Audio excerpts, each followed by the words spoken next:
Station in Kenya. We treat you to current affairs, entrepreneurship, health, and human interest conversation.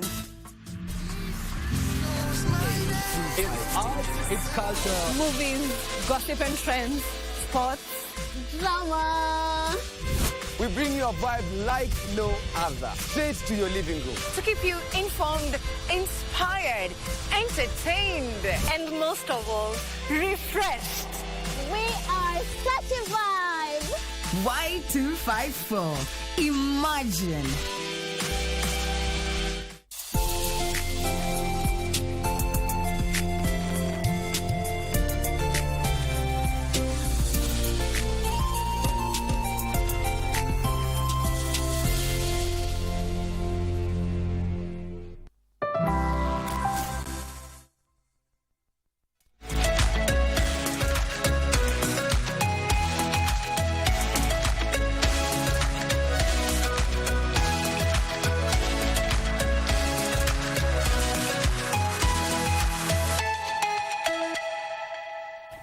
Great. Third day of September 2024. Good morning. Welcome to Good Morning Kenya.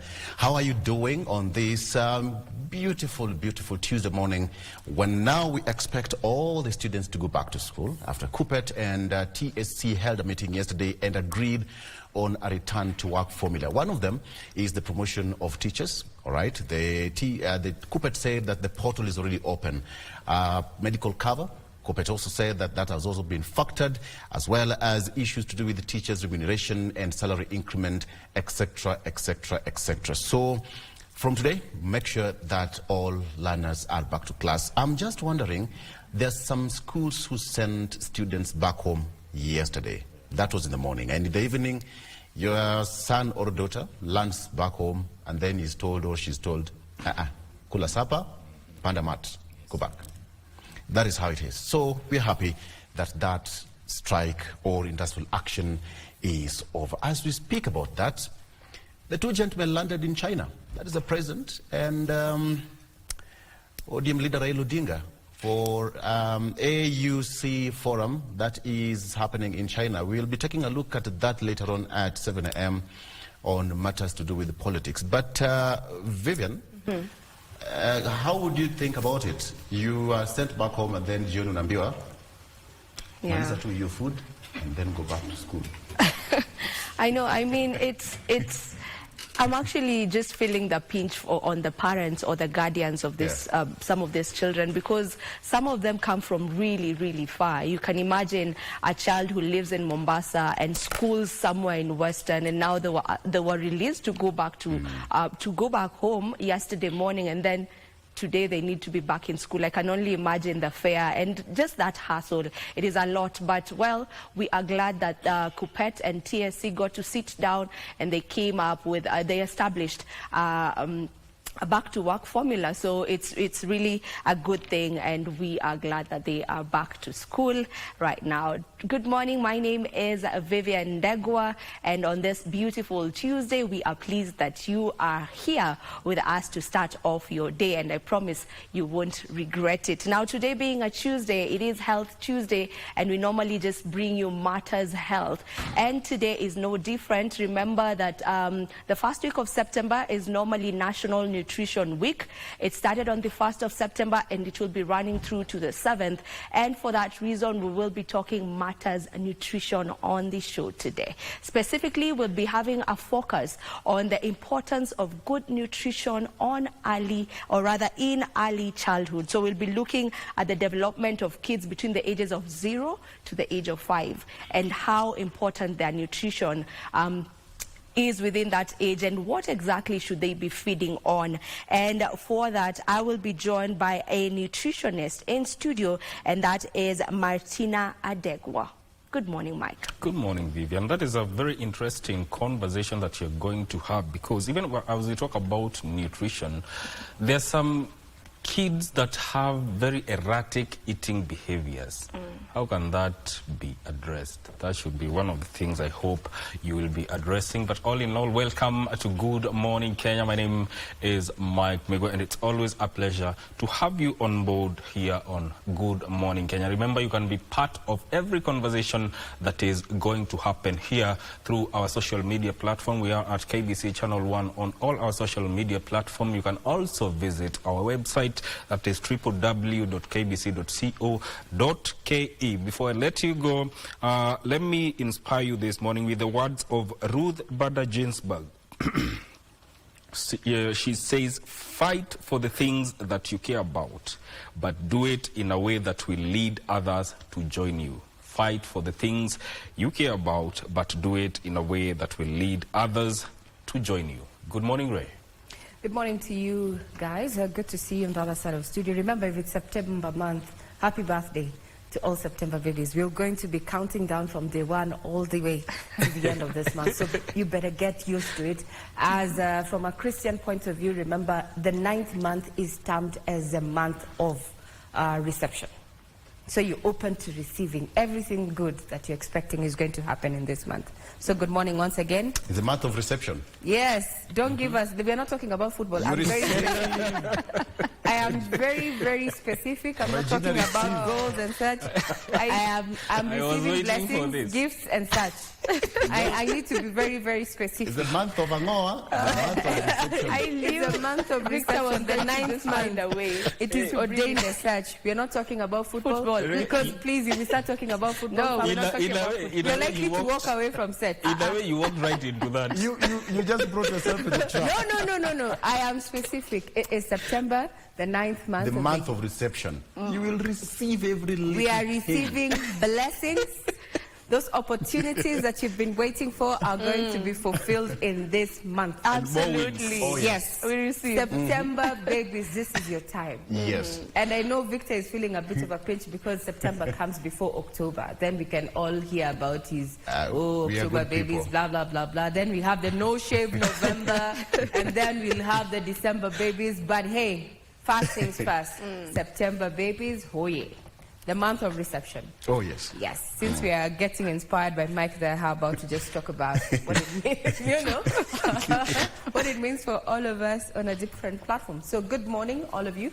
Thank you for making time. We've had that update in regard to where we are and as far as the strike that had been called by cooperative that ended yesterday.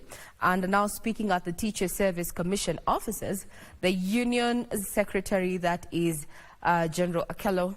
Secretary General Akello, said after the negotiations with the Commission, they came to an agreement on how their grievances will be addressed. However, the Commission CEO, Nancy Macharia, said medical covers and promotion of teachers, among other grievances, have already been addressed. Here is Kasichana Marsha with that particular update from what transpired yesterday.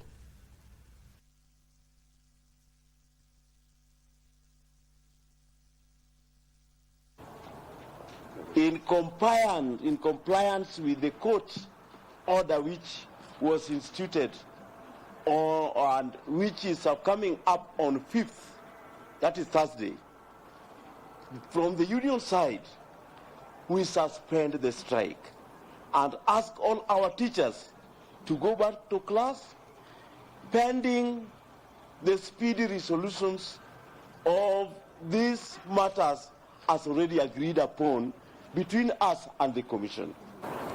Medical scheme funding has been restored and teachers can now access both private and private hospitals under the scheme. Transition to CBC, the government has provided resources for retooling of JSS teachers. Promotion of teachers, we are saying the TSC has already promoted 51,202 teachers under the competitive promotions, and the Commission shall continue promoting teachers as and when budgetary allocations are availed by Parliament. Commencement of the new round of CBA this will commence once COOPET submits their memorandum of demands. Parties have also agreed that other pending issues will be resolved through bilateral negotiations, as is the practice. So pupils and students who had been sent home are expected to be heading back to their learning institutions. And while that is underway, we also have a report where lecturers at the Technical University of Kenya have downed their tools, pressing for the implementation of the 2017-2021 collective bargaining agreement. We're going to be keeping tabs on that, and it seems it's a season of industrial action where the Union of Kenya Civil Servants has moved to court to challenge the decision by the Salaries and Remuneration Commission to freeze their salary increment, arguing it violates their rights. In a petition filed at the High Court, the union said the move amounts to an infringement on the fundamental rights of the civil servants and is a direct contravention of an existing collective bargaining approach signed by the union and the government regarding salary increments for its members. Earlier, the union had issued a strike notice for later this month if the government failed to honor the second phase of the CBA, which was to be implemented in July. Their salary increment, which is inclusive of house allowance, must be paid today and must be backdated to 1st of July 2024. If our second phase of salary bargain or CBA is not implemented by this month, all civil servants in the Republic of Kenya, as has been resolved today in the Delegates Conference, will down their tools. Yeah.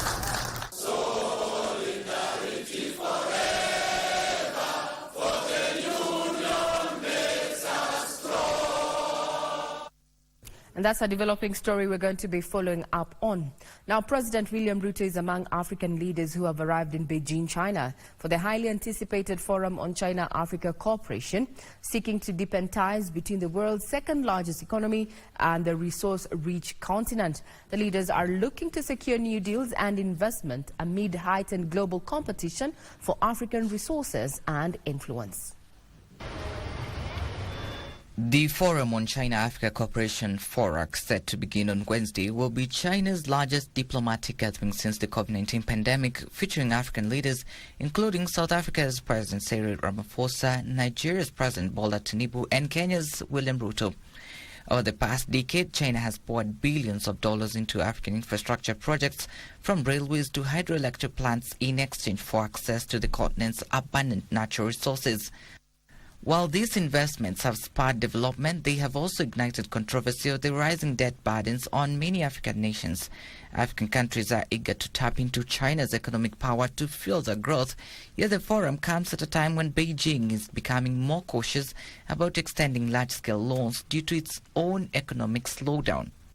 This shift making the forum a key opportunity for African leaders to negotiate more favorable terms and address concerns over mounting debt. China remains Africa's largest trading partner, with bilateral trade reaching $168 billion in the first half of 2024.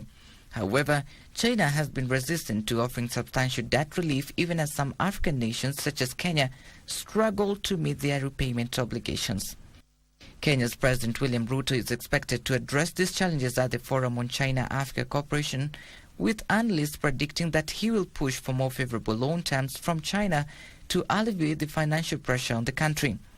Beyond economic concerns, the forum is also expected to address the growing geopolitical tensions that could shape Africa's future. With the United States and China increasingly at odds over issues ranging from trade to Taiwan, African nations find themselves caught in the crossfire.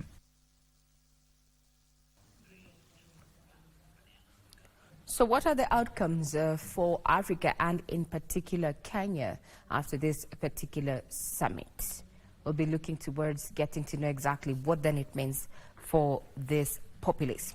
Now, the Independent Electoral and Boundaries Commission now wants Parliament to provide timelines for courts to dispense with cases challenging the impeachment of county governors. Appearing before the Senate Legal Affairs Committee over the county government's state officers' removal from office procedure bill, the electoral agency proposed the courts be given at most 6 months to dispense with impeachment motions. The Council of Governors, however, wants impeachment motions only to be introduced 2 years after governors assume office.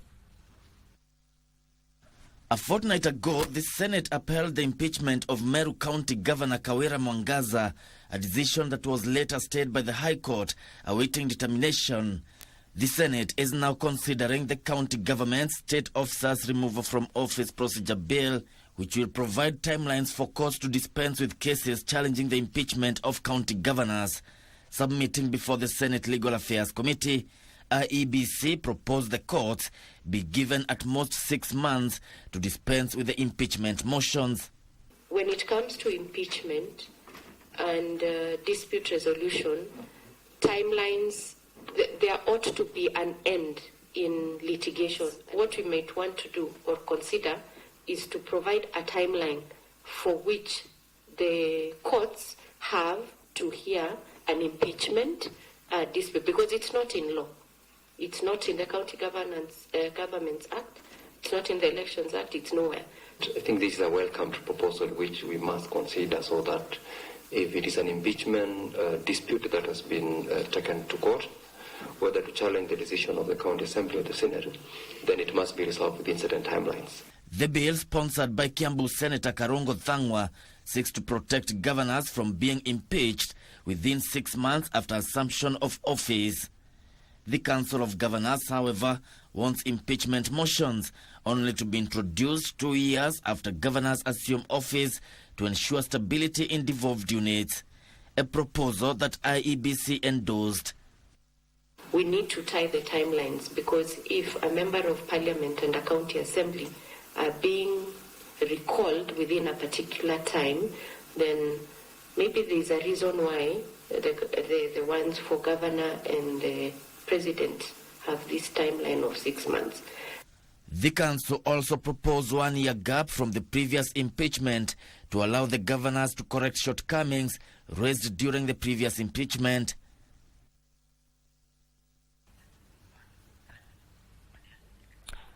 Former Samburu Governor Moses Lenonkulal and businessman Hezbon Dadi appealed their jail term and have been released on a bond of 10 million shillings each.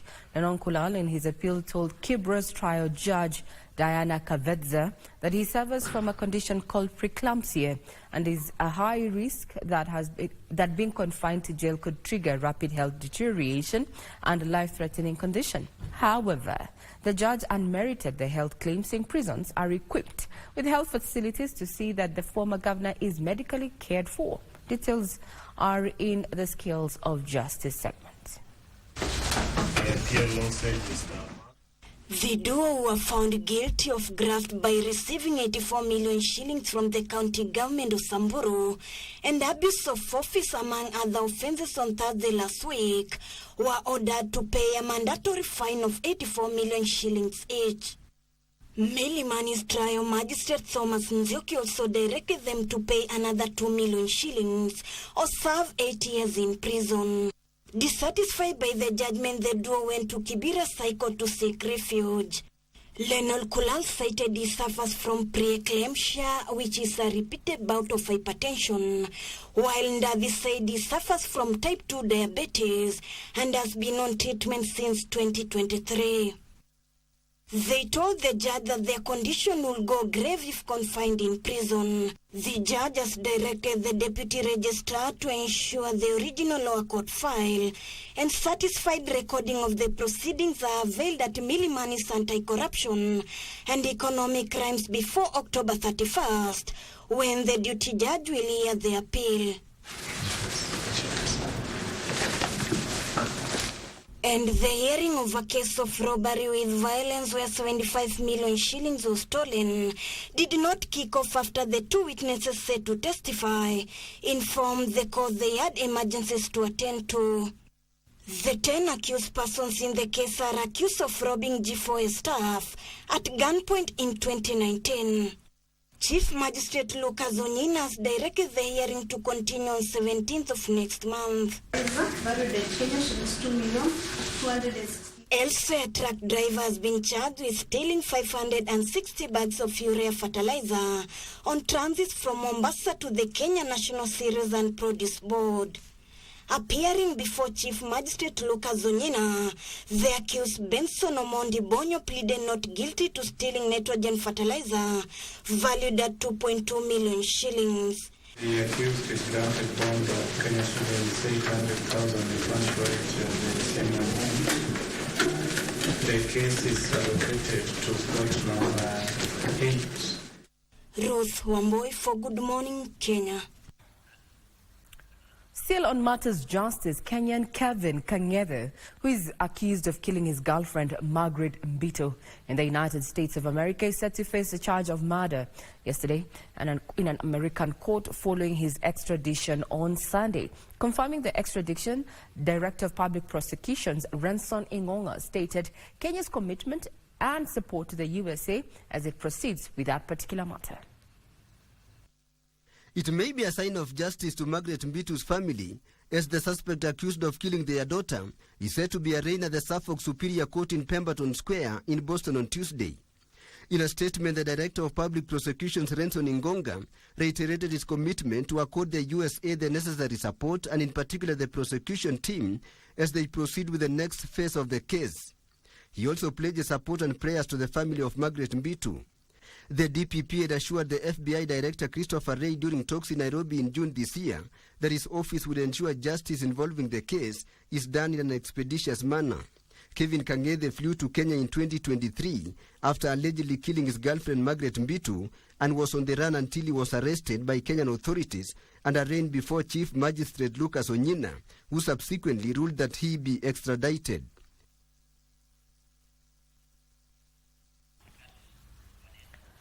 We'll be keeping tabs on that. It's quite has been the debate there in regard to how will Kenya handle that matter, and that was decided when Kang'ethe, the suspect there in the murder of his girlfriend Margaret Mbitu, was extradited to the United States of America, where he's going to be facing the full force of the law as they prosecute on the matter. Now that takes us to business, where the Food and Agriculture Organization has rolled out a program that involves recycling farm waste to make animal feed, organic fertilizer and biodegradable packaging materials. The initiative targets to reduce greenhouse emissions in the agriculture value chain, while at the same time increasing income for farmers, as Alan Alco narrates.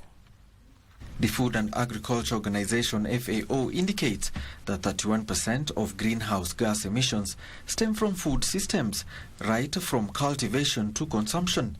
To help reduce carbon emissions, development partners have devised ways of enticing farmers to embrace sustainable farming practices. Used to come out as waste from the banana is now being used for production in other commodities, other handcrafts.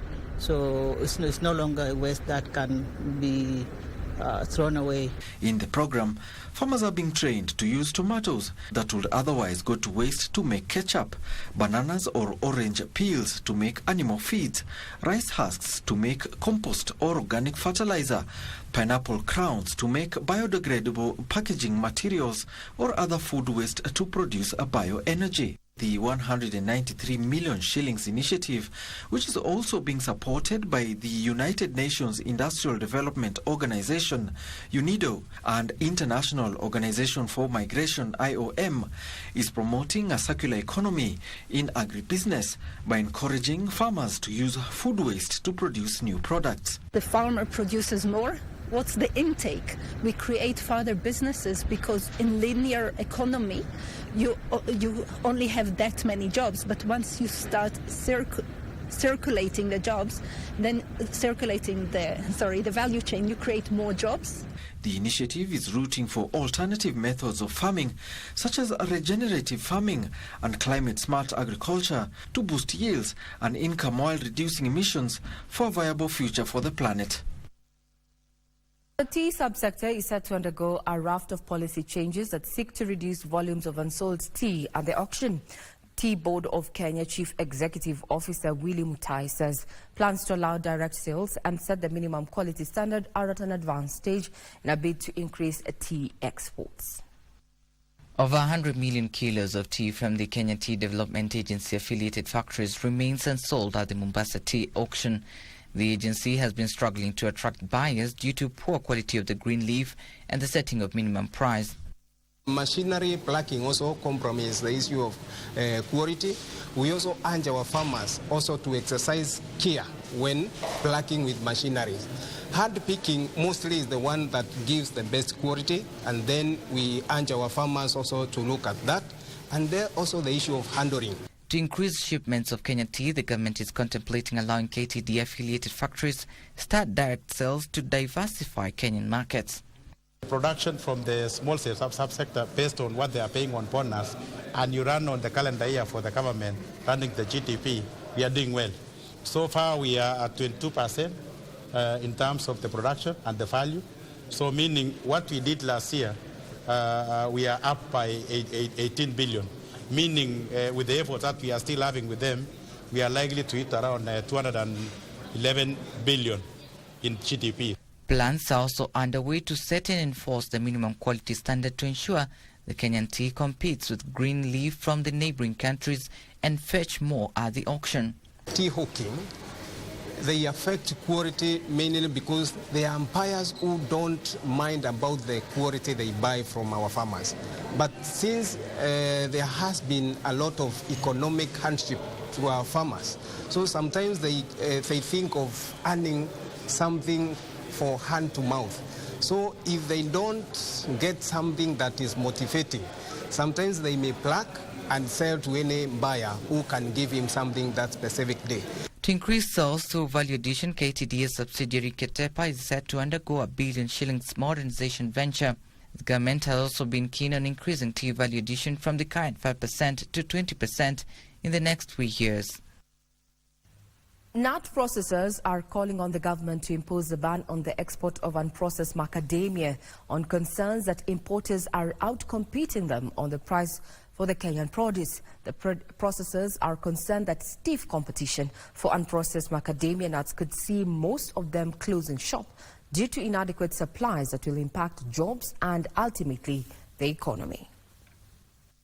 Kenya in 2009 banned the export of unprocessed macadamia nuts to allow local processors access larger quantities of the raw material, which in turn will create jobs in this labor-intensive sector.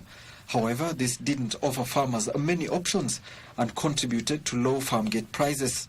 This was addressed last year through the lifting of the ban on the export of unprocessed macadamia nuts, which has offered farmers more market options. The exports of raw unprocessed macadamia nuts has resulted to the new nut and shell export companies using significant amounts of wood in their dryers, which is not sustainable for the environment.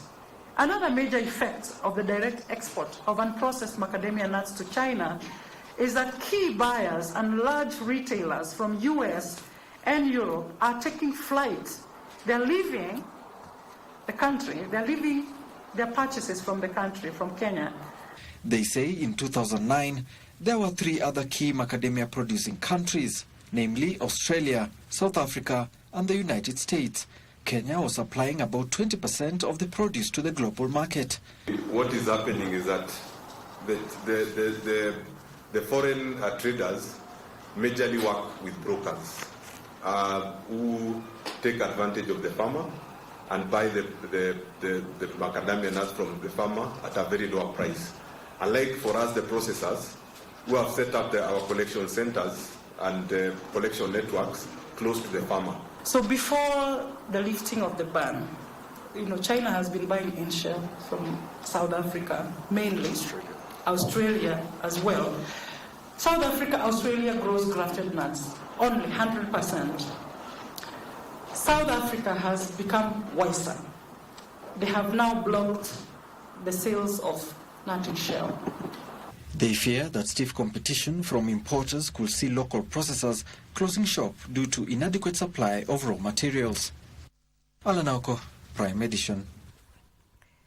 Now, landowners affected by construction of the Dongo Kundu Special Economic Zone will receive their compensation within a month. The Kenya Ports Authority has begun compensating the 1,648 project-affected persons who will be resettled on a 430-acre piece of land.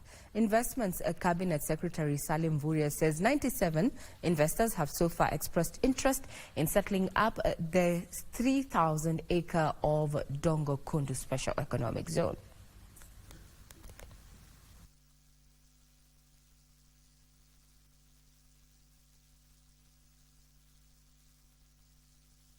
and in the next 1 month, all the issues of compensation will have been concluded. And this compensation is going to take place in 2 fronts. One front is that 1,648 project-affected persons will be allocated some land, and then they will also be given support to develop their new areas. This new land where compensation will happen is 430 acres. And therefore Kenya Ports Authority will be providing leadership to make sure that the process of compensation, which began last week, is going to be concluded. And that conclusion means also dealing with some of the small grievances that people are raising. Right now we have received 97 investors who want to be licensed to set up camp in the special economic zone, and that is why the compensation program has to be concluded so that the horizontal investments can begin, and then we can license, investors to move to the ground. To sports now, the national soccer team Harambee Stars left the country yesterday ahead of their 2025 Africa Cup of Nations qualifying match against Zimbabwe this Friday at the Mandela National Stadium in Uganda.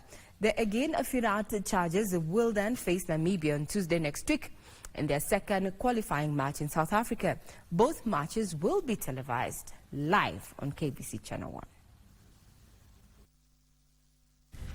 Engine Firat's squad for the 2025 AFCON qualifying matches against Zimbabwe and Namibia, scheduled to be played on September 6th and 10th, is a blend of local talents and international players. Captain Mike Olunga, Jonah Hayunga, Eric Ouma, Joseph Okumu, and Richard Odanda are among the foreign-based players included in the squad and are expected to join the team in Uganda. Former Gor Mahia forward Benson Umala and Victor Omune also made the cut. The first match will be the encounter against Zimbabwe this Friday in Uganda, followed by the second match against Namibia on September 10th in South Africa. Kenya is pooled in Group J of the 2025 African Cup of Nations qualifiers alongside Cameroon, Namibia and Zimbabwe.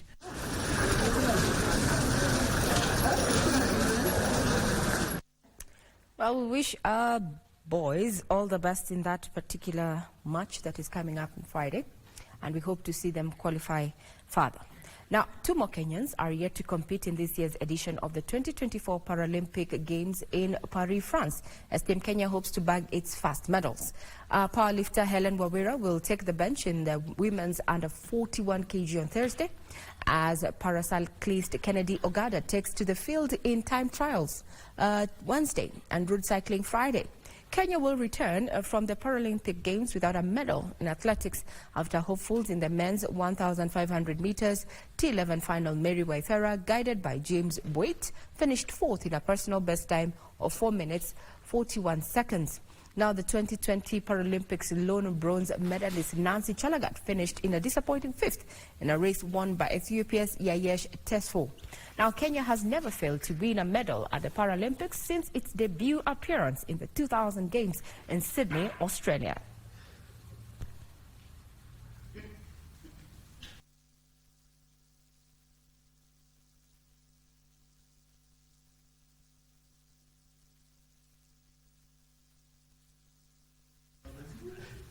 That puts a lead on in the headlines this Tuesday morning. Be sure to link up with our website, that is www.kbc.co.ke, to further peruse that to find out exactly what is happening locally, regionally and internationally.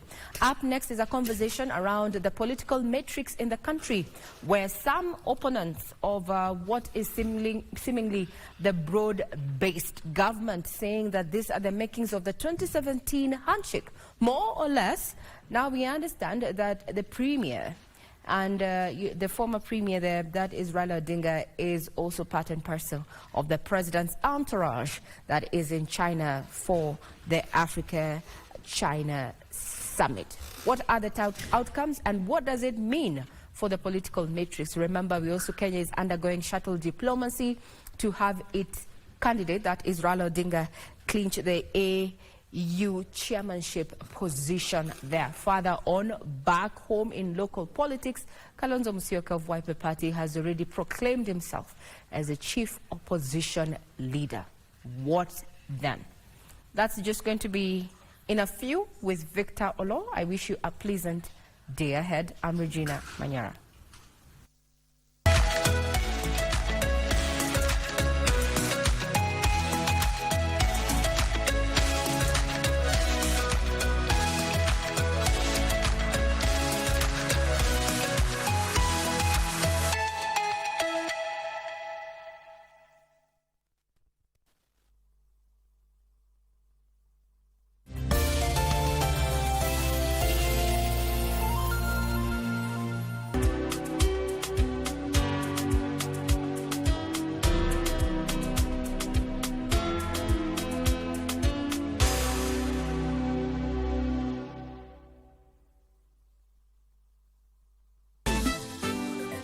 Tija, she has been saying a lot of crazy things today. I think she ate a smoky or she sniffs.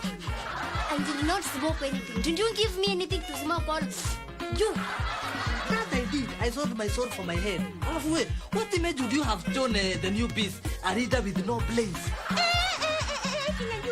Now you are crossing the thin line between me and you. Two votes, Mishi. Bill, 2 votes.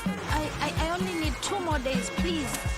We don't even have a single day. Ukoshwata, you've spoken to those stupid classmates of yours.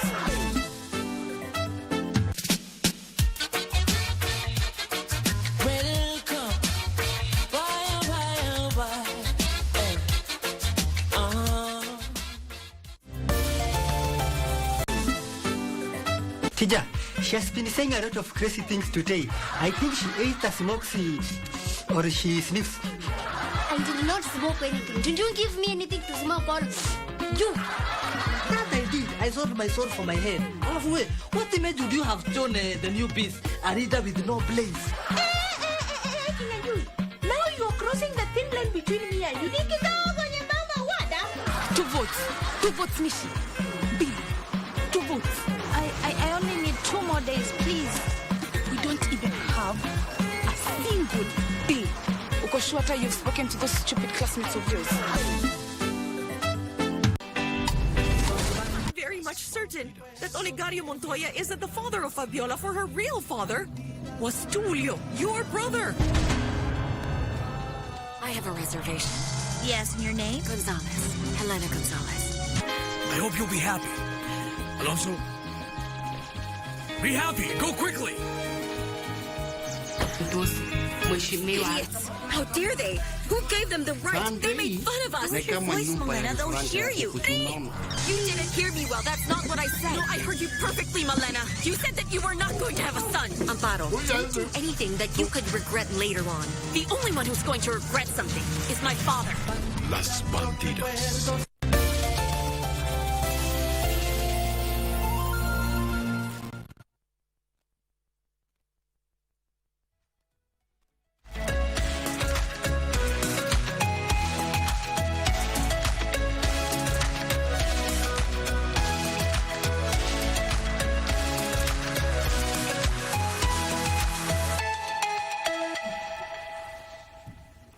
Okay, all right. So welcome back to the program. My name is Victor Lo. So right now is about time for us to get into people and politics on this 3rd day of September 2024. The time now, it's 10 minutes past 7 a.m. It's back to school, and I know it's going to be a bit of some rush today now that COOPET and TSC reached an agreement, and now it's going to be a bit of some craziness on the road. I'm just beseeching all of you to be extra vigilant and careful on the roads. And for the students who will be sitting the national examination at the end of this term, let me take this opportunity to wish you the earliest best of wishes possible. Okay, so my guests are getting ready. Very shortly we'll start getting into the discussion, people and politics, and just take a look at what is making headlines in the country and, of course, across our borders. And as far as that is concerned, you can reach me at Victor Olo on all my social media handles, and let's talk. out there. All right, so let me start with the front page of my local dailies. I will give my guests a minute each later on to also get their voice on this. On the front page of the Standard newspaper, push that got Kuppet to end teachers' strike. Push that got Kuppet to end teachers' strike. Teachers will be expected to recover lost time after pressure from government officials. So union leaders accede to TAC demand to call off strike that had paralyzed learning and had some schools closed and candidates fretting over next month's examination. That is what is here. I have got TSC, Nancy Macharia, who is the CEO, Akelo Misori, Kuppet SecGen, also held a joint press conference yesterday, and they said they reached an agreement. I'll get to details later on. Proposed law to shield new governor's purge. I remember Kiambu Senator Karungu Thangwa came up with a proposal to take it to the Senate to have some of the proposals to deter governors from being impeached. A case in point is this one of Kawira Mwangaza. That is who has faced 3 impeachments in under 2 years. Now, that is one of the reasons why the senators are also proposing to have that law to be amended, at least to shield governors from impeachment. According to Karungu Thangwa, is about 6 months after the date of swearing in of the candidate. Kang'ethe expected in the U.S. court. Remember the issue of Kang'ethe, who allegedly murdered his girlfriend in the U.S. You can take a look at that. So, still on the front page of the Standard newspaper, we have got a photo that has been doing rounds since yesterday, where in China for business, we have got President William Ruto, who was also seen to be in the company of ODM leader Raila Odinga. And this time around, it was so conspicuous that the bird at the background was the Kenya Airways. That is the picture. There you have it. Very good. President William Ruto, of course, having that. And right in the middle, the gentleman in the right in the middle between, that is First Lady, back there, that is Raila Odinga. And the speculation was rife at just how the two gentlemen, you know, had their way to China. And this time around, I think after, there was an uproar, remember, after the president went to the U.S. in a chartered plane. And now, this is also expected that he is in the U.S., in China, aboard KQ, which is, I can say, Kenya One, quote unquote. So Kenya One had the KQ. It stands beautiful. That bird stands beautiful at the background. The colors. You can imagine Kenya Airways landing in China and Kenya One and Raila Odinga, all of them disembarking from it. I think that's a beautiful photo. But yes, that is it. Inspecting the guard of honor. That is a photo that has been doing rounds. So we'll take a look at that photo. We'll talk about it and why it is very important for President William Ruto to be at that forum, the Africa-China Forum, all of them attending. But the main reason as to why Raila Odinga is in that forum is to push for his bid for the AUC candidacy, because now he's running for that position. Of course, now almost everybody knows about that, and is going to push and sell his agenda to the African heads of state who are also attending that forum. My guest, Daniel Orogo, in studio, as well as Wakili George Kithi, will be taking a look at that story shortly. Okay, on the front page of the Star newspaper, how the wealthy rig out youth in tenders. That is what I have here. How the wealthy rig out youth in tenders. The story is here. Says that youth, women, persons with disabilities act as fronts of influential people. It's about the big rip-off. The big rip-off. That is what's on the front page of the Star newspaper. How the wealthy rig out youth in tenders. Agencies fail to meet rule to award 30% of procurement bids to disadvantaged groups. That is the women, youth, persons living with a disability who are now allegedly being, which allegedly is now acting as fronts of influential people. That's what's here. Again, on the front page of the Star newspaper, there are a number of faces here who are now political in political battle with their different governors. I have got political battles as MPs fight to take over as governors. I have got Babu Weno of Babu Weno, Embakasi MP, Embakasi East, Didimas Baraza, Kimilili. This is Godfrey Sorsi, who is also eyeing for Vihiga Senate, Vihiga gubernatorial seat. We also have James Kakuya, etc., etc., etc. You can take a look at that story. And lastly, on the front page of the Daily Nation, win-lose deal that ended teachers' strike, or tutors if you like. Win-lose deal that ended tutors' strike. Okay, that is it. So just to show you that I have the paper here. Okay, win-lose deal that ended tutors' strike. We have got TAC CEO Nancy Macharia and cooperative boss Akelo Misori yesterday after addressing a press conference. But down here is one gentleman who is no stranger in Jerusalem, Uhuru's role in Raila AUC campaigns. A new twist into this.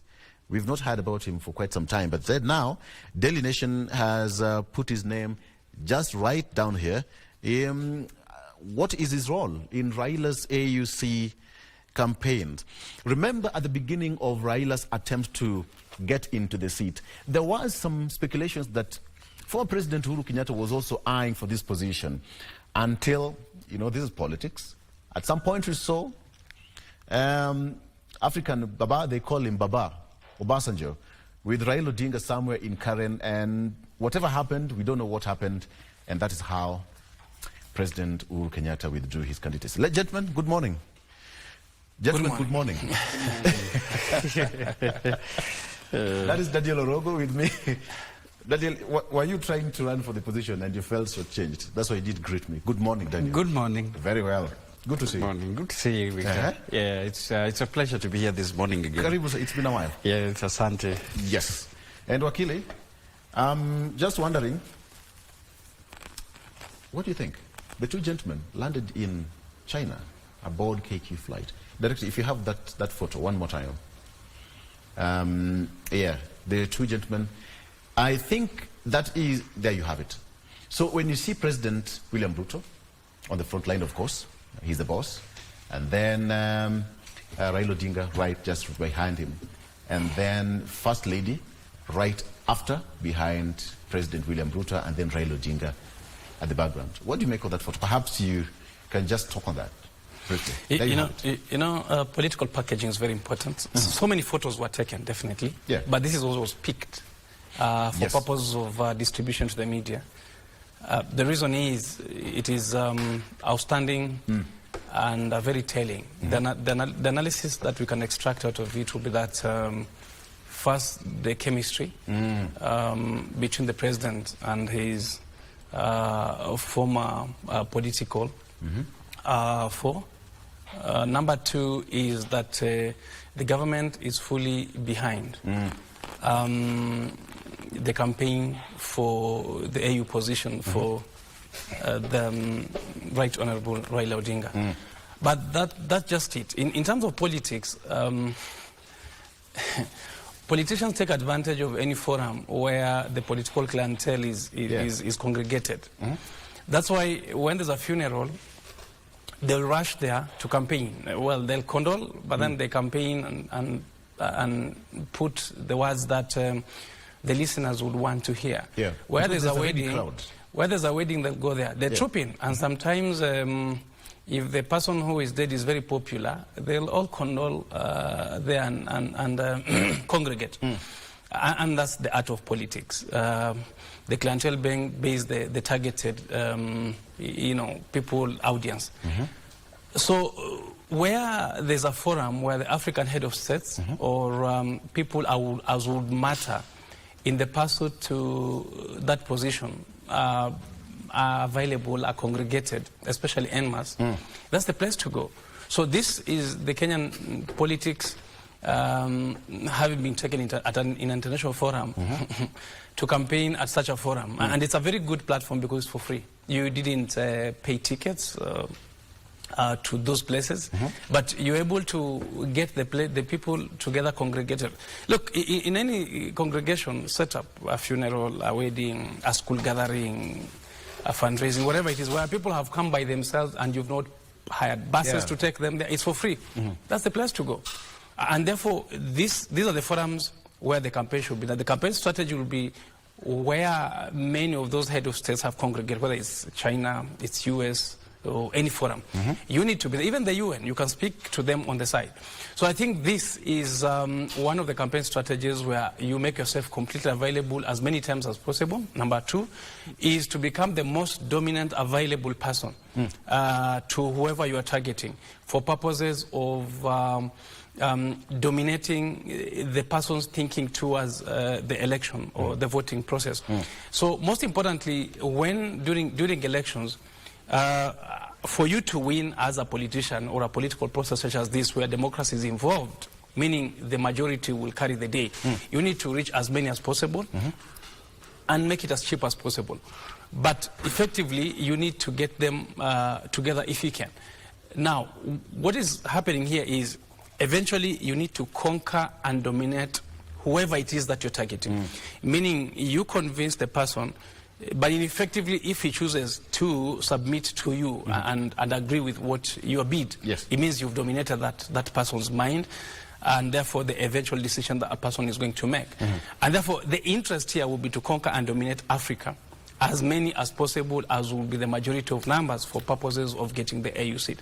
And I think that's a brilliant thing to do, because you do not hesitate to access your voters. You do not those are voters, potential voters. So whether they're in Africa or in other place, you only submit yourself to go there. But you do not go there in a private jet. You go there in a patriotic form by, getting KQ behind you and the flag behind you, because the pursuit is the flag that needs to carry the day. Absolutely. And remember, the candidature is a country's candidature. Although represented by the Right Honourable, it's still a country's president, so it's our obligation to be able, as much as possible, to position ourselves in the context of our colours and the political and situational environment, such as then to posture the dominance of our candidature. Daniel, that's what we call a picture speaks, because, and I really want to give credit to the photographer. I think it came from the Presidential Press Service. The photographer had a very good selection of a photo to get out there. But you would imagine that photo went viral across the continent, different blogs, different platforms, and here we are.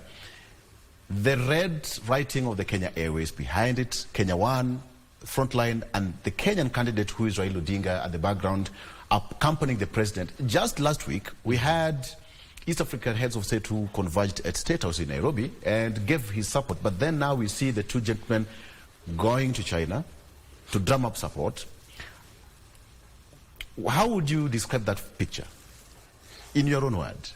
You remember yesterday we had a conversation before this photo came out, and we said, I have a feeling the two gentlemen had same flight.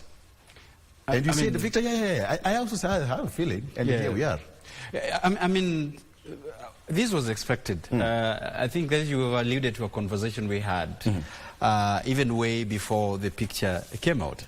And on the assumption that the Forum for China and Africa Cooperation, just like Wakili has talked about, provide really a ground where it's a campaign unavailable, a ground for, a contact, for this particular campaign to be, to be enriched at that level. But I'm interested. I don't know that that picture can be portrayed. I am interested on the symbolic, because then it also showed some symbolism, with what it brings. Check on that as well. Look, I don't know whether you can get the picture. Kenya Airways had just posted a profit for the first time. Not for the first time, but after so many years of loss making. There was a need for government to posture, first of all, Kenya Airways, to regional, activities, and regional convergence like the one that we had. So I agree with you that just as, in addition to the press team around the president and the handlers of the president, it was so deliberate. One, to have the Kenyanese being portrayed yesterday or any other way to this African, China-African, forum. Because one, we are going to negotiate on trade and investment. That requires us to portray the vessels of those trades that we have. And Kenya Airways was in handy because this is a flight, and as it's beautiful as it is, because this is China, Africa. Then you saw Kenya Airways always like, this is the pride of Africa. Everything just was a feat. But here we've arrived as a pride of Africa, and here we are portraying ourselves as a Kenyan and as African. So there's a symbolism that was portrayed yesterday, a symbolism again with the candidature of Raila. And so I was very deliberate on the video yesterday, because the international media zoomed in, Raila as he was ascending, descending from the plane. After the president, then the focus was on him. Watching around yesterday, the African news, who, the South African SABC was covering it again live. It was so much interesting to see why the focus was on the Kenyan delegation yesterday. For those who cared to watch yesterday what was going on. For the last 3 days in this particular forum, we have seen, very focused on key potential African leaders. The South African President Cyril Ramaphosa, and then of course the Malian president, who also was on a focus yesterday, and a number of leaders. But this yesterday, I think it was so much because it hyped the international news as it is. Because I think of the candidature as Wakili has talked about. But again, what then is the objective? Well, there is always about bilateralism when it comes to these particular forums, Victor. Trade and investment. We are going to talk about geopolitical issues. We are going to talk about the positioning in Africa as it is. But then what is the underlying focus on this? So the Kenyan delegation is very deliberate. Here we have 53 African heads of state available. We've had 3 days ago being threatened about Djibouti candidature, about how he's summed up the 30 heads of state through the Islamic, cooperation that, that is involved. Here we are, the East African heads of state had gathered in Nairobi, and the issue was, are we still worried about the candidature of Djibouti? So this was a signature authority, and a stamping feat yesterday that the Kenyan delegation has arrived for charm offensive, but of course of shuttle diplomacy to make sure that the candidature of Right Honorable Raila Odinga is well secured. I want to connect with what Wakili said. That was a very good opportunity because they had a ready crowd. I mean, Raila Odinga was going there. Perhaps he was not invited, but you have 53 heads of state who are also going to be part and parcel of that voting bloc to sell your agenda to them. But look at it this way. If you have all the East Africa heads of state gathering together and you say, Tanzania, I want you to get me only 5 people, Rwanda, give me 7 people, Kenya, give me as many as you can, and then you have got the Islamic State who also have their own candidates. And that big bloc is a bit of some threat to the Kenyan candidate. Allow me to ask you this way. What do you think Africa or East Africa will have to do? Some kind of magic, Wakili, as we take a break. What kind of magic do you think East Africa can do, and all these heads of state, together with their influence, to slice through the Islamic, bloc that is threatening the candidacy of Raila Odinga? Well, the Islamic bloc is a threat on account of the fact that it has the emotional attachment to the candidature. But I can tell you this, even that, the interests within that community are very varied. Remember, it's not religion that feeds you, it's the economics of the state and the region. So, besides the emotions laced with, religion, fact remains that your people have to feed from the economics of the day, of the country, of the region, and the environment as prevail to the economics of the time. Suffice it to say, therefore, economics come first in such an environment, in the economic interest, before the religious interest. Even if the religious interest will be rife, it will only be more about a political situational moment at that time, as opposed to the largesse of the economics, because the economics of the time are both present and futuristic, because you plan for economics, you don't plan for religion, expansion of religion, and this is not a common issue as will prevail at that time. So yes, religion will play a hand in it. But look at the trade relationship between, for instance, Somalia and Kenya. Look at the trade relationships between Kenya. Look at Djibouti and its trade relationships vis-a-vis Djibouti and other countries, and Kenya and other countries in terms of trade relationships, human rights deployment, and the stature of Kenya on account of its regional influence and African influence and world political forum in the body politic of the world vis-a-vis Djibouti. The Kenyans standing and outstanding dominant position in relation to, you know, the world and other countries, especially the big nations, economic nations in the world.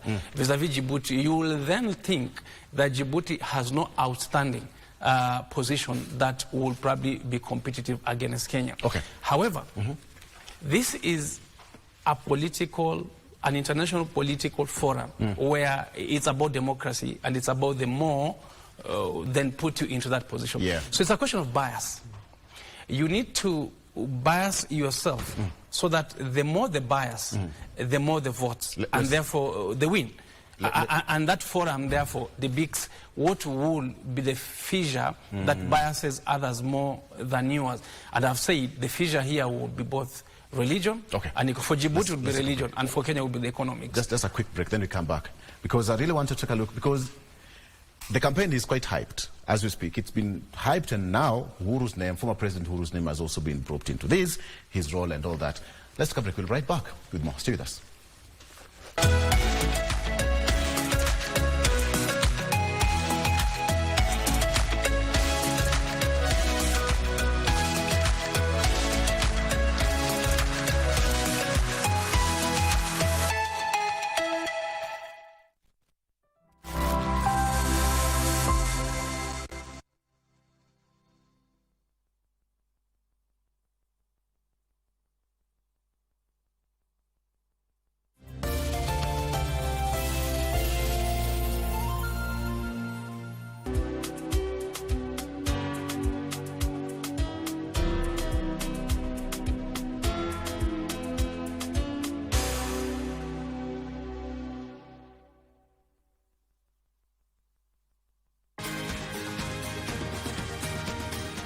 Thank you for joining us on Healthy Living. Stay connected to Voice of America at voanews.com.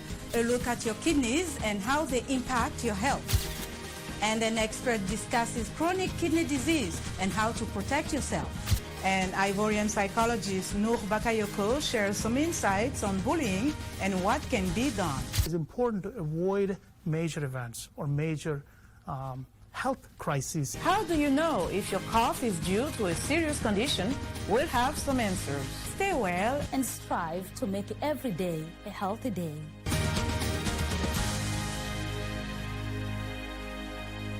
I never heard the music so sweet.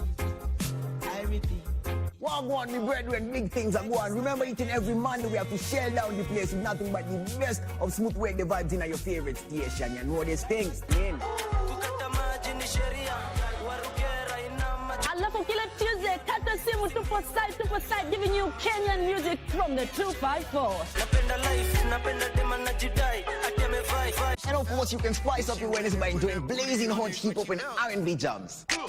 We don't got no label. She said she want bottles. Vibes and vibes as we go all across Africa, Kenya, Nigeria, Ghana, all the way to Tanzania to give you nothing but the best on Afro Thursday.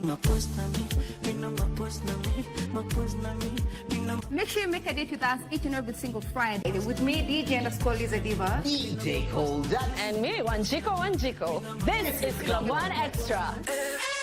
Unanifanya nisikie kunongwa Hadija mani especially ukisonga.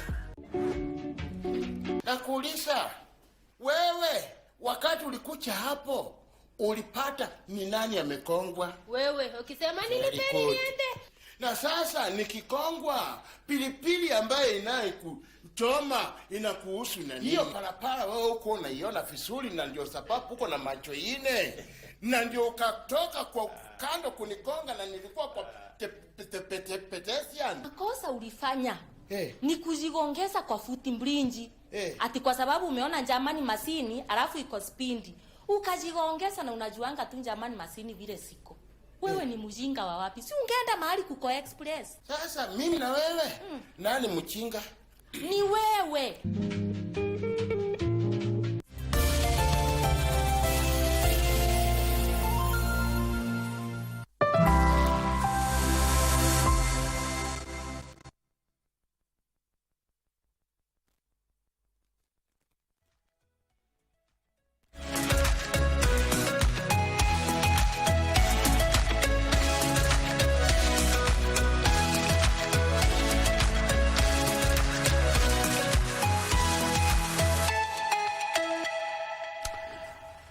Welcome back. Okay, so this is it. The position of AUC will have the final outcome sometimes in February next year. We have a couple of months to go, but it's a serious campaign that begins actually it's a continuing process. But my question to you, gentlemen, we all know what happened. President William Ruto was in Nyanza last week for a couple of days, and this is what happened. When Kimani Ichung'wah said that he'll not accept or they'll not sit back and see some people wanaweka mitego, loosely translated, having traps across, Mount Kenya or anywhere across the country to trap Raila Odinga.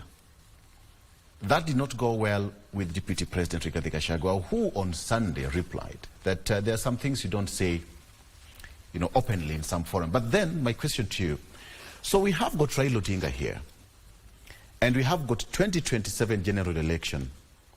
Two questions. What impact will Raila Odinga's win have on 2027 election? Or what impact will Raila Odinga's loss have on 2027 general election? Daniel. Well, I think it's a very complicated political matrix to think about, even just insinuating thinking about it. Well, you could have seen the effects.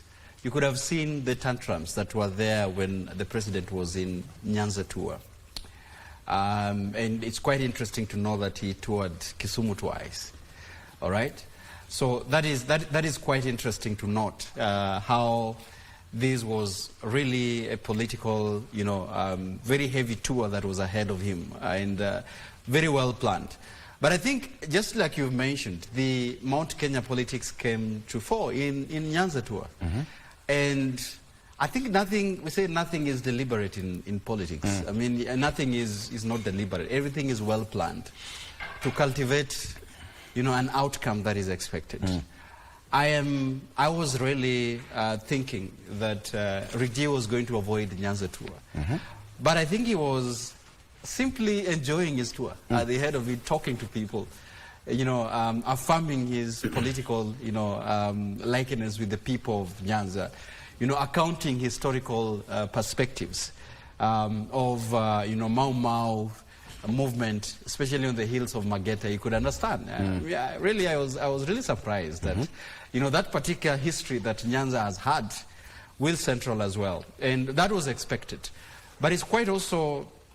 On the flip side, you could actually ask yourself how would the president inviting the deputy to grace a political podium, but to speak in unity and in unison with the president's political agenda of national unity. On the other side, the same delegation had got Kimani Ichung'wah, yes, who was not speaking for himself, was equally speaking. For I don't know for who, but also contradicting his political stance towards what the deputy president is speaking in this particular political podium. So you could see a varied political opinion on the perspective of where Mount Kenya is with regards to this particular, broad-based government.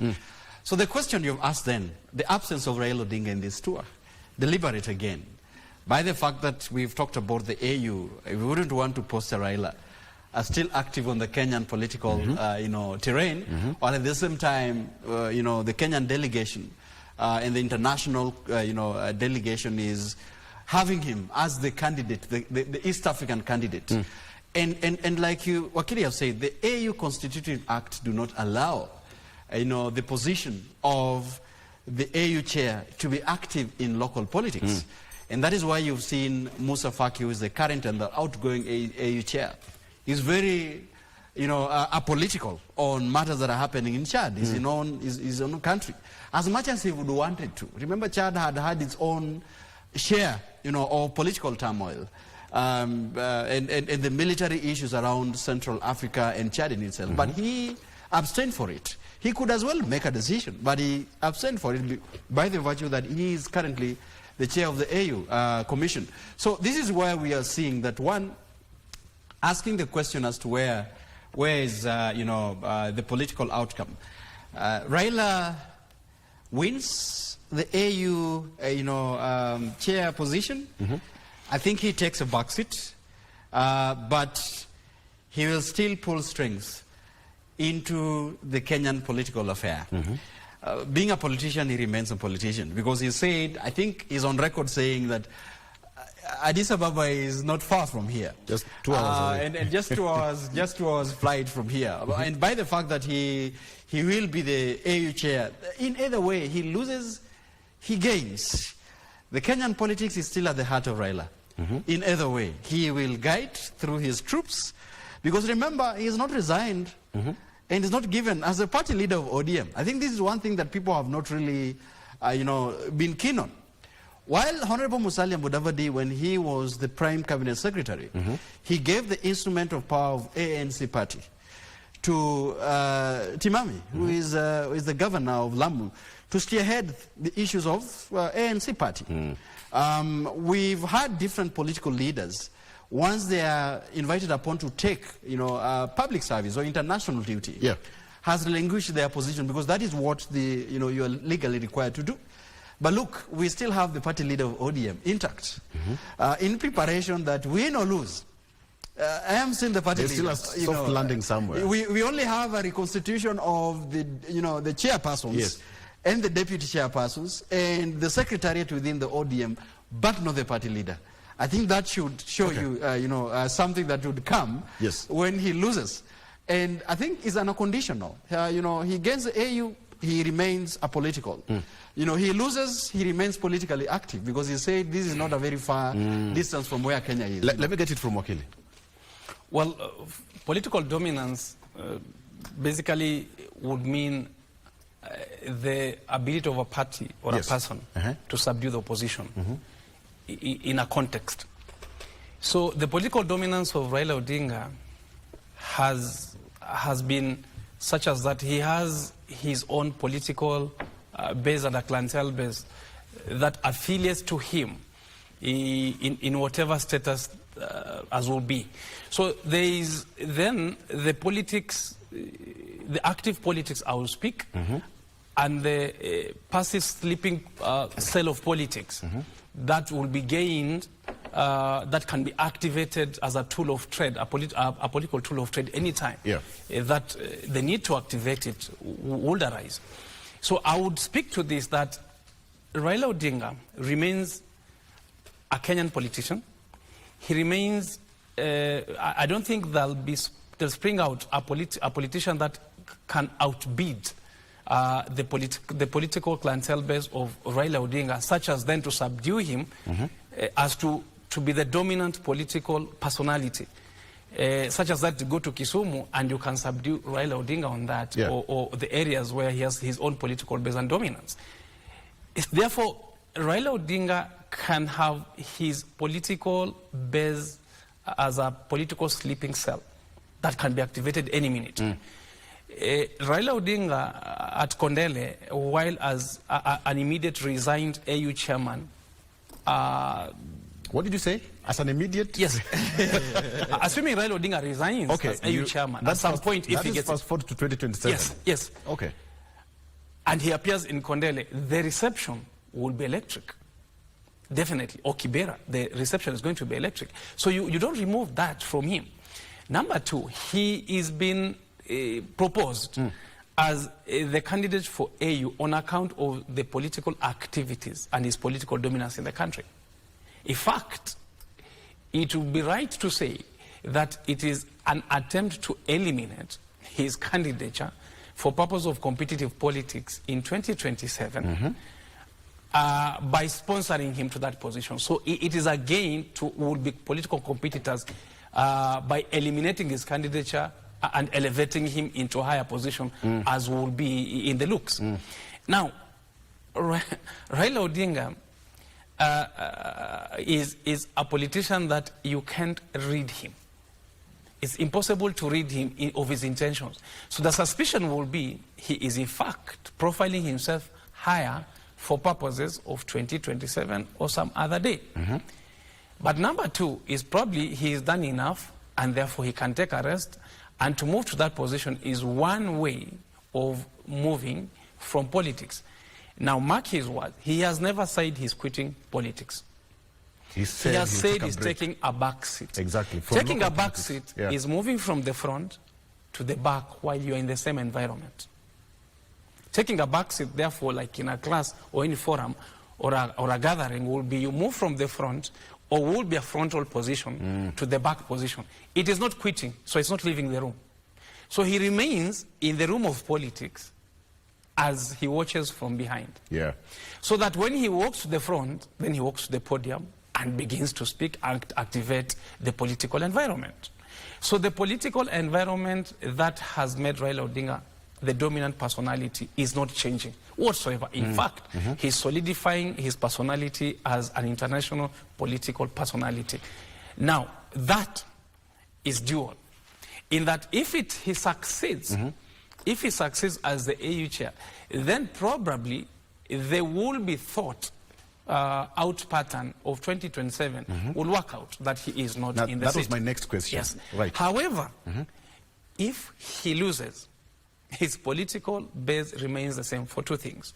One, he said he's not quitting. Number two, he has access to his political base. And number three, and most importantly, is the tool of trade he has used, which is political base, and ODM as a political party is still intact. In fact, he has told them, those that wanted to take his position, that you can't replace an old man when he's still alive in the home. So he's still alive. He's not gone anywhere. You can only replace your father as the leader of the home if he's dead and you've buried him and you're sure he's in the ground.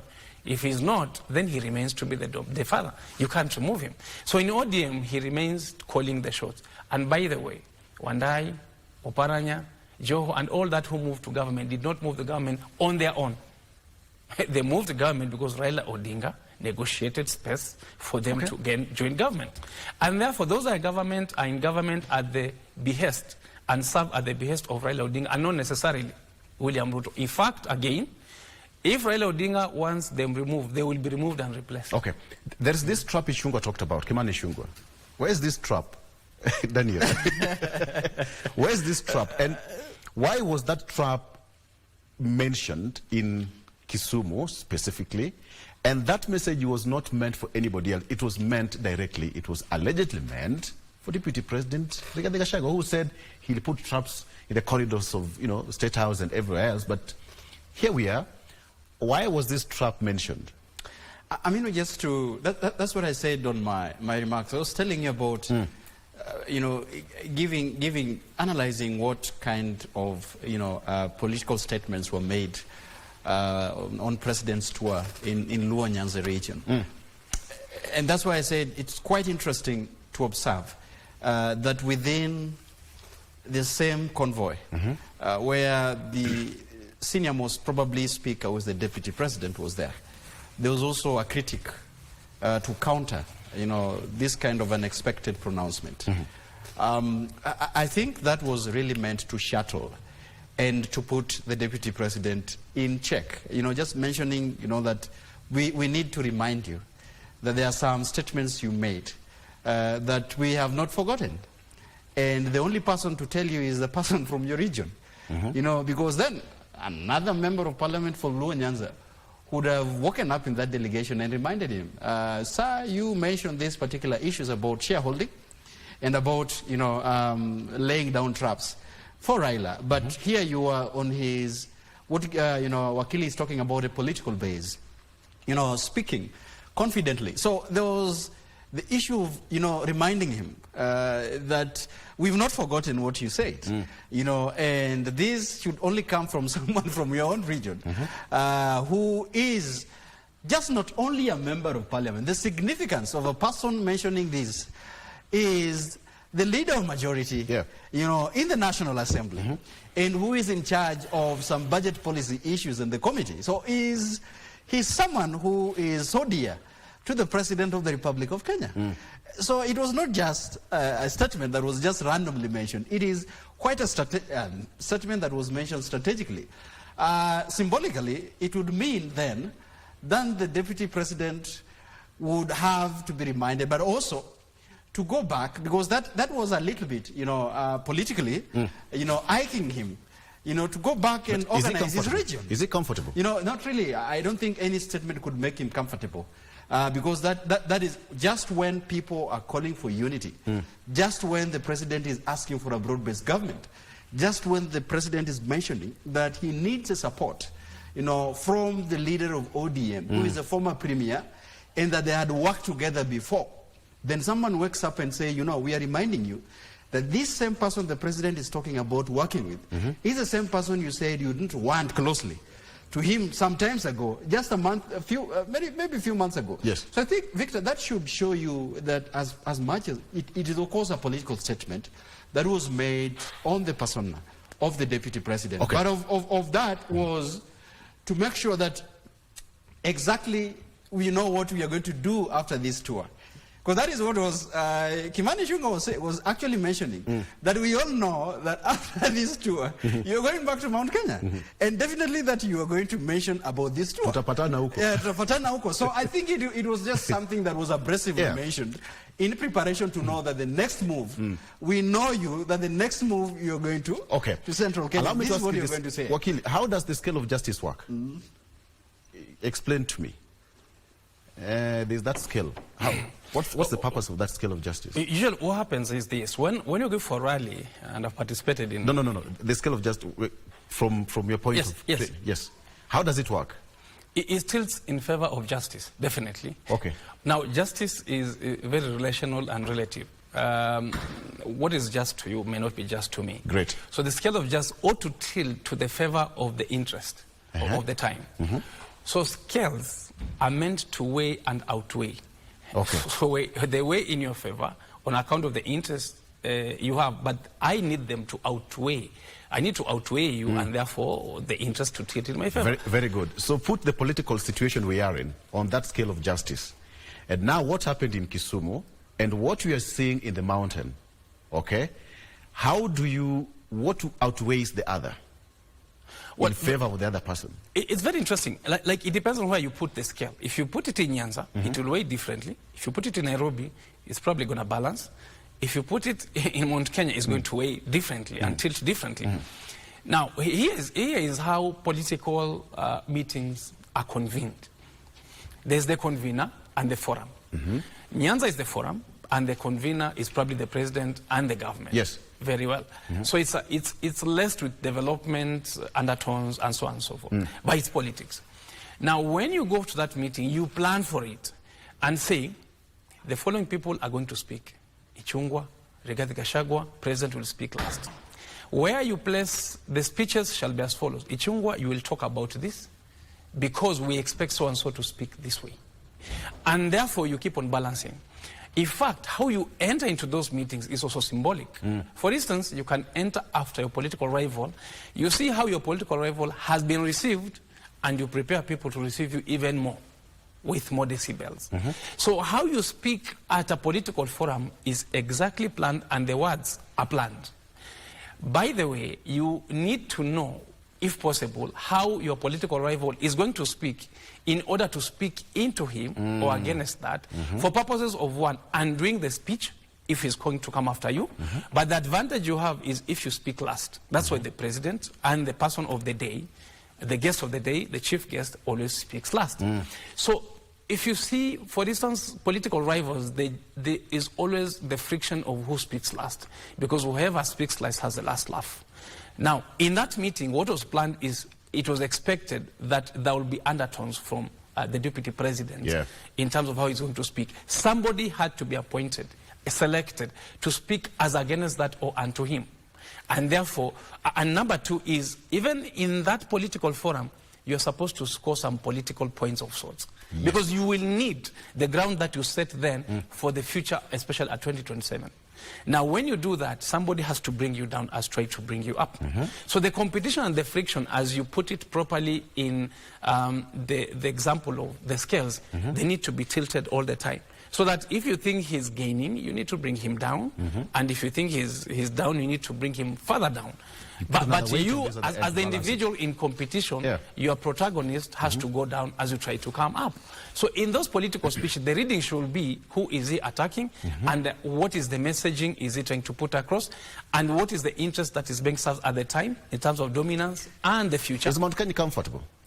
Mount Kenya is not comfortable, but I'll tell you this. The beauty about Mount Kenya is that everybody is angling for it because of the numbers that they have.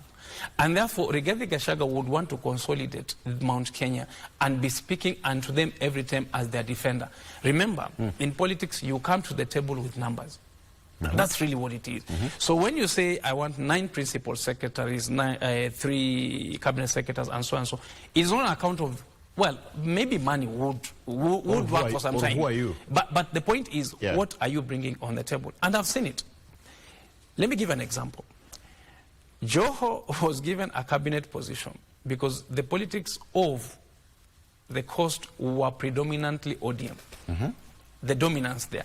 So he was put in that position for purpose of fixing that which has always been escaping the president every time there's an election there. So that then he can appeal into the numbers through Joho on account of the ODM influence around there. So it was supposed to fix that. If he fails to fix it, then he has no meaning in terms of bringing numbers to the table. So every time when you get into a political space, you must come with your numbers.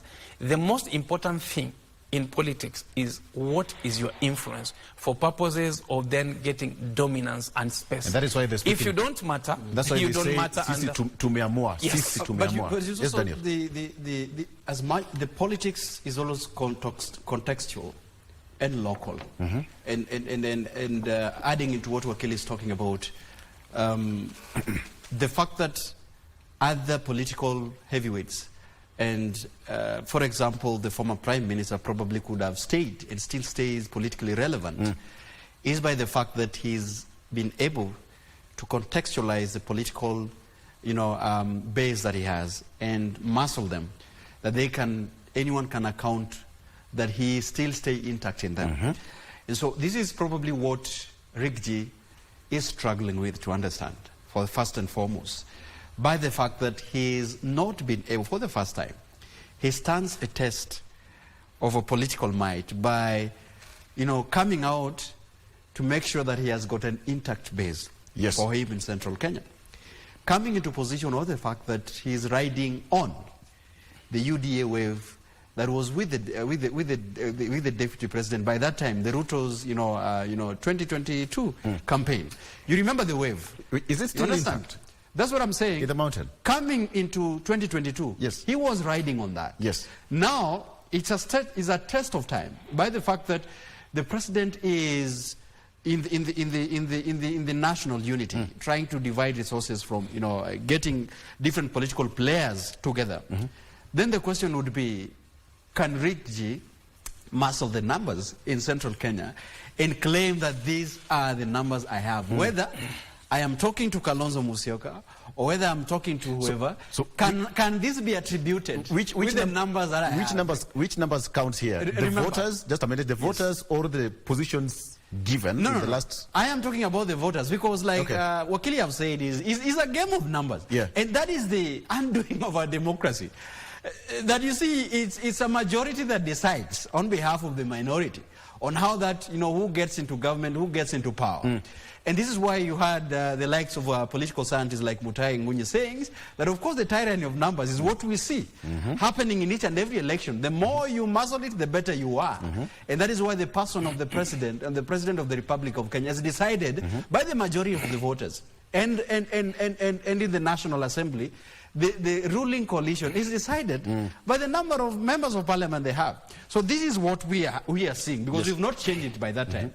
Our representative democracy demands that we have many people behind you, and then you are able to have a political bargain with the numbers that we are having. So what I'm saying is, we have problems in Mount Kenya. Of course, the challenges that we have. Martha Karua is still angling, to have a voice in central Kenya.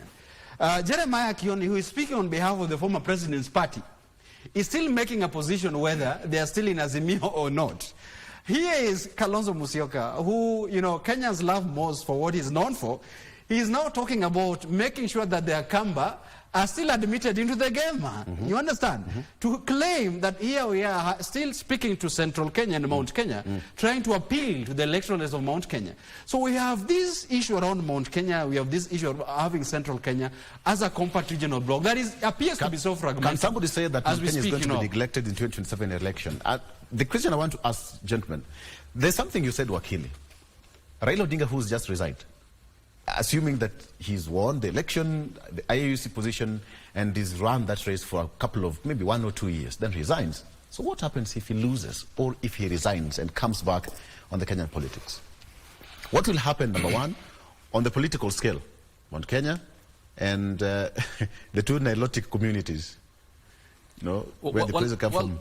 I think what will be the thinking immediately will be Raila Odinga genuinely will go for that position, is going for that position, because already he's started fronting on it, and he's all over on it. So we hope he gets it.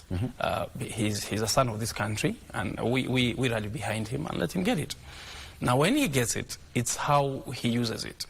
Raila Odinga can wake up on a day before election, even a year before elections, and say, I have served enough, but my people need me more, and I'm going back. And he comes back. When he comes back, he'll definitely pick from where he left, or pick it further from where he left, on account of the fact that he is not going to leave his clientele base and political base unattended. So as he attends to the African Union, he will be watching what is happening in Kenya. What he will be hoping is that he has a fallback to continue from and proceed from where he left. That would be a fallback. In any event, anybody who takes, if you take a job elsewhere and the job is contractual, you would want to know when you come back home what happens to you. And therefore, you will be looking at the fallback element. So it is not, therefore, completely impossible that Raila Odinga has a fallback to this. One, if he loses, and number two, what happens if he completes the term or doesn't complete the term.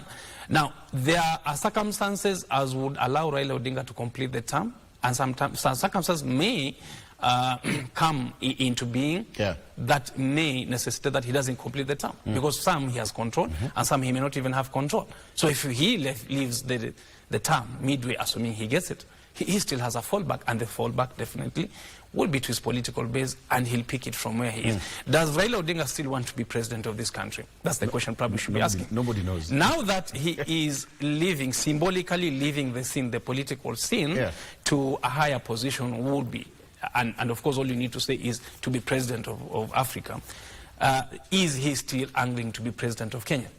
Certainly, he still has an emotional attachment to the Kenyan presidency. Now, has that emotional attachment to the Kenyan presidency somehow extinguished, somehow determined on account of the fact that he's going for a higher position? I think this position remains an interim option for Raila Odinga, an interim option.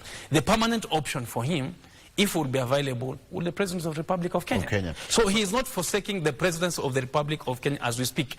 He is going for an option as has been available, as opposed to the permanent option he has always wanted to have. Director has been so good to us. He's added 2-3 more minutes. Now, the question is, as we finalize this, so is this like, okay, I almost said something, an internship, or a point to prove a point, that if he wins, he becomes the president of Africa. And then come towards 2027 election, he resigns and say, you know what, guys? I went to Africa, they picked me, so I can come back home. Can you pick me? Is this a message indirectly? I think we are overemphasized by the fact that he's not been very explicit on some of his pronouncement.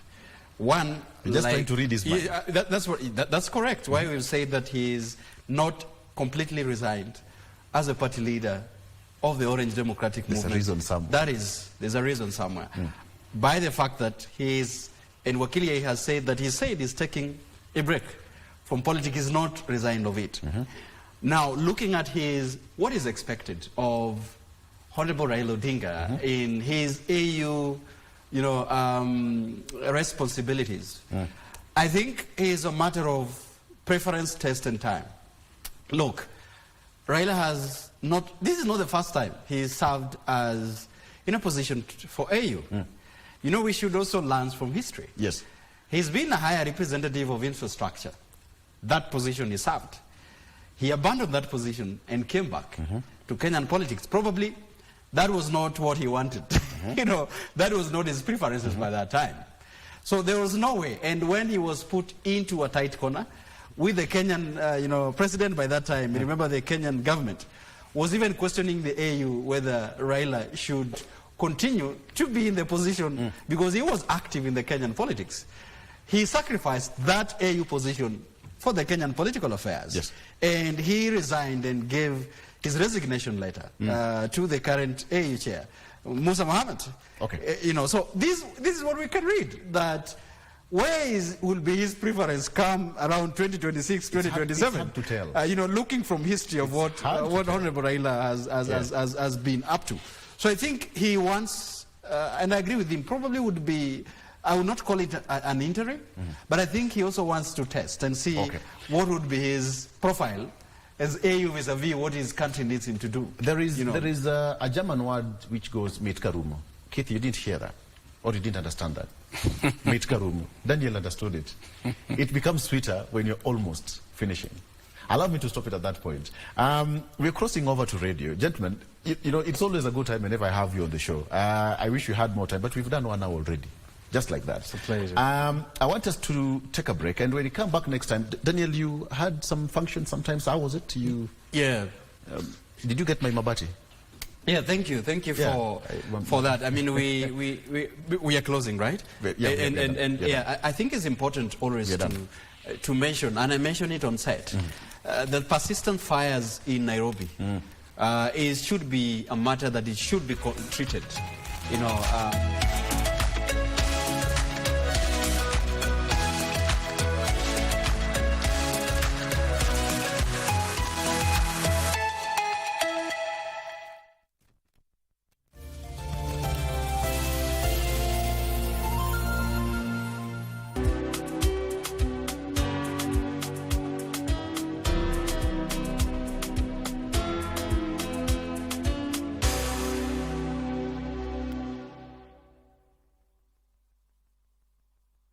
Are you a talented artist? Or are you passionate about a topic you want to discuss? But money can be very hard to find for an upcoming artist. Don't worry, Studio Mashinani has got your back. Sign up on ajira.co.ke to book a session with your music and video producers across the country. Work on your music, jingles, spoken words, and even podcasts to realize your dream. All for free. Studio Mashinani, Radani Talent. Tija, she has been saying a lot of crazy things today. I think she ate a smoky or she sniffs. I did not smoke anything. Did you give me anything to smoke or you? That I did. I sold my soul for my head. Wait, what image would you have shown the new piece? Arita with no blaze. Now you're crossing the thin line between me and you. Two votes, Nishi. Billy, 2 votes. I only need 2 more days, please. We don't even have a single day. Ukoshwata, you've spoken to those stupid classmates of yours.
Moses Mudambe Mudavadi was an influential politician in Western Kenya and within the ruling party, Kenya African National Union KANU. As an influential member of President Daniel Arap Moi's government, Moses Mudavadi was the only person other than President Moi who would receive delegations at his residence. Even diplomats who wanted to quickly pass certain messages from their countries to State House reportedly paid courtesy calls on him at home instead of going to the Foreign Affairs Ministry. For his political influence in Western Kenya, Mudavadi was nicknamed the King of Mololo in reference to the village of his birth. Mudavadi held 4 cabinet positions at various times during his tenure in Parliament. They included the Ministry of Basic Education, the Ministry of Water Development, the Ministry of Culture and Social Services, and the Ministry of Local Government and Physical Planning. He also served as KANU Secretary General. Born in 1923 in Sabatia, Mudavadi attended the old Kima Boys Secondary School before joining Maseno School and then Alliance High School. For tertiary education, Mudavadi studied at the Leeds University in England and Harvard University in the US. Moses Mudavadi served briefly as a warrant officer in the King's African Rifles before becoming a teacher, later rising to the position of District Education Officer in Western Kenya and Rift Valley Province before being appointed the first Provincial Education Officer for Nairobi. During his time working for the Ministry of Education in the Rift Valley, Mudavadi met Daniel Arap Moi, a teacher at the time, and a strong friendship developed between the two. As a school's inspector stationed in Cabranet and in charge of Baringo, among other areas, Mudavadi recommended the future president for an in-service course that paved the way for his promotion. Mudavadi also influenced decisions to appoint Moi as the head of the Cabranet Intermediate School and to represent the Rift Valley in the Legislative Council. Mudavadi ventured into politics in 1969 but failed to win the Vihiga parliamentary seat. He was also unsuccessful in the second attempt in 1974. He lost the seat to Peter Kibisu, who was subsequently convicted on an assault charge. Mudavadi won the 1976 by-election, and his long-term friendship with Daniel Arap Moi proved useful in his politics.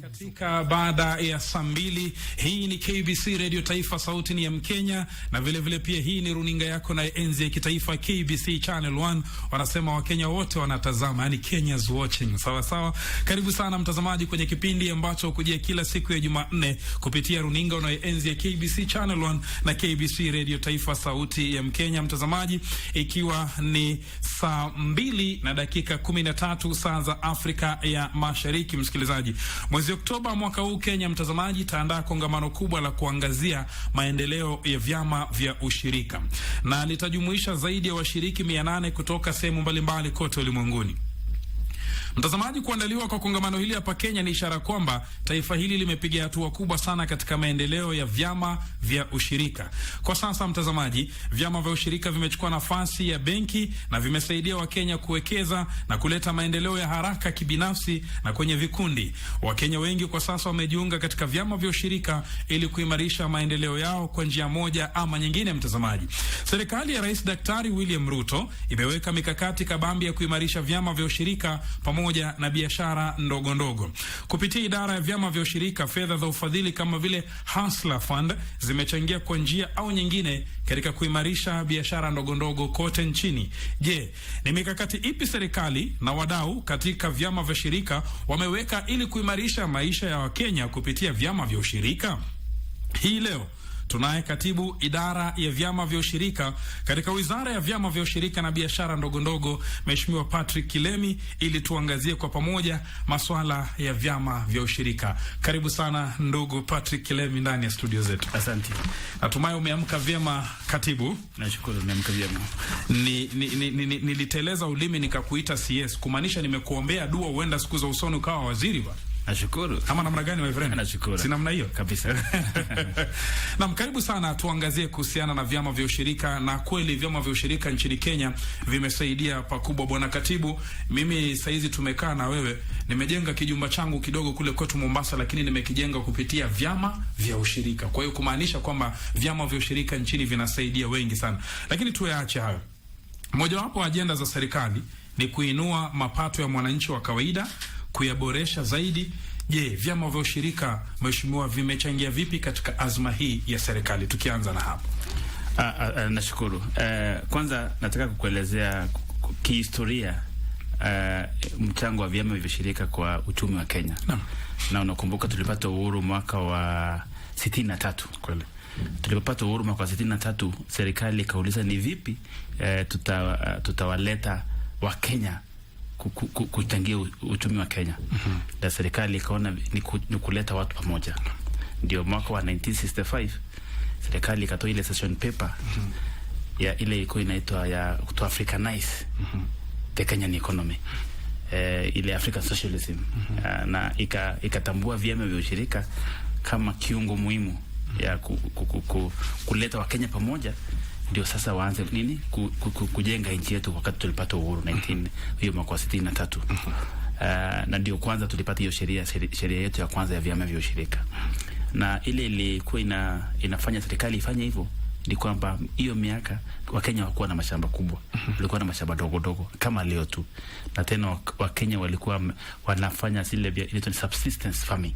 Ile kulima chakula ya kukula tu na kufanya vitu dogo dogo. Lakini serikali ilikuwa imeona vile watu huko ngambo uchumi zao zimeimarika kwa sababu ya ushirika.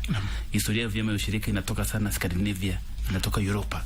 Hizo mauchumi zimetengenezwa na vyama vya ushirika. Watu kukuja pamoja ndio wanafanya ile inaitwa, kama uko na eka moja, mkishikana watu 1000 mnatengeneza vitu kutoka kwa eka 1000.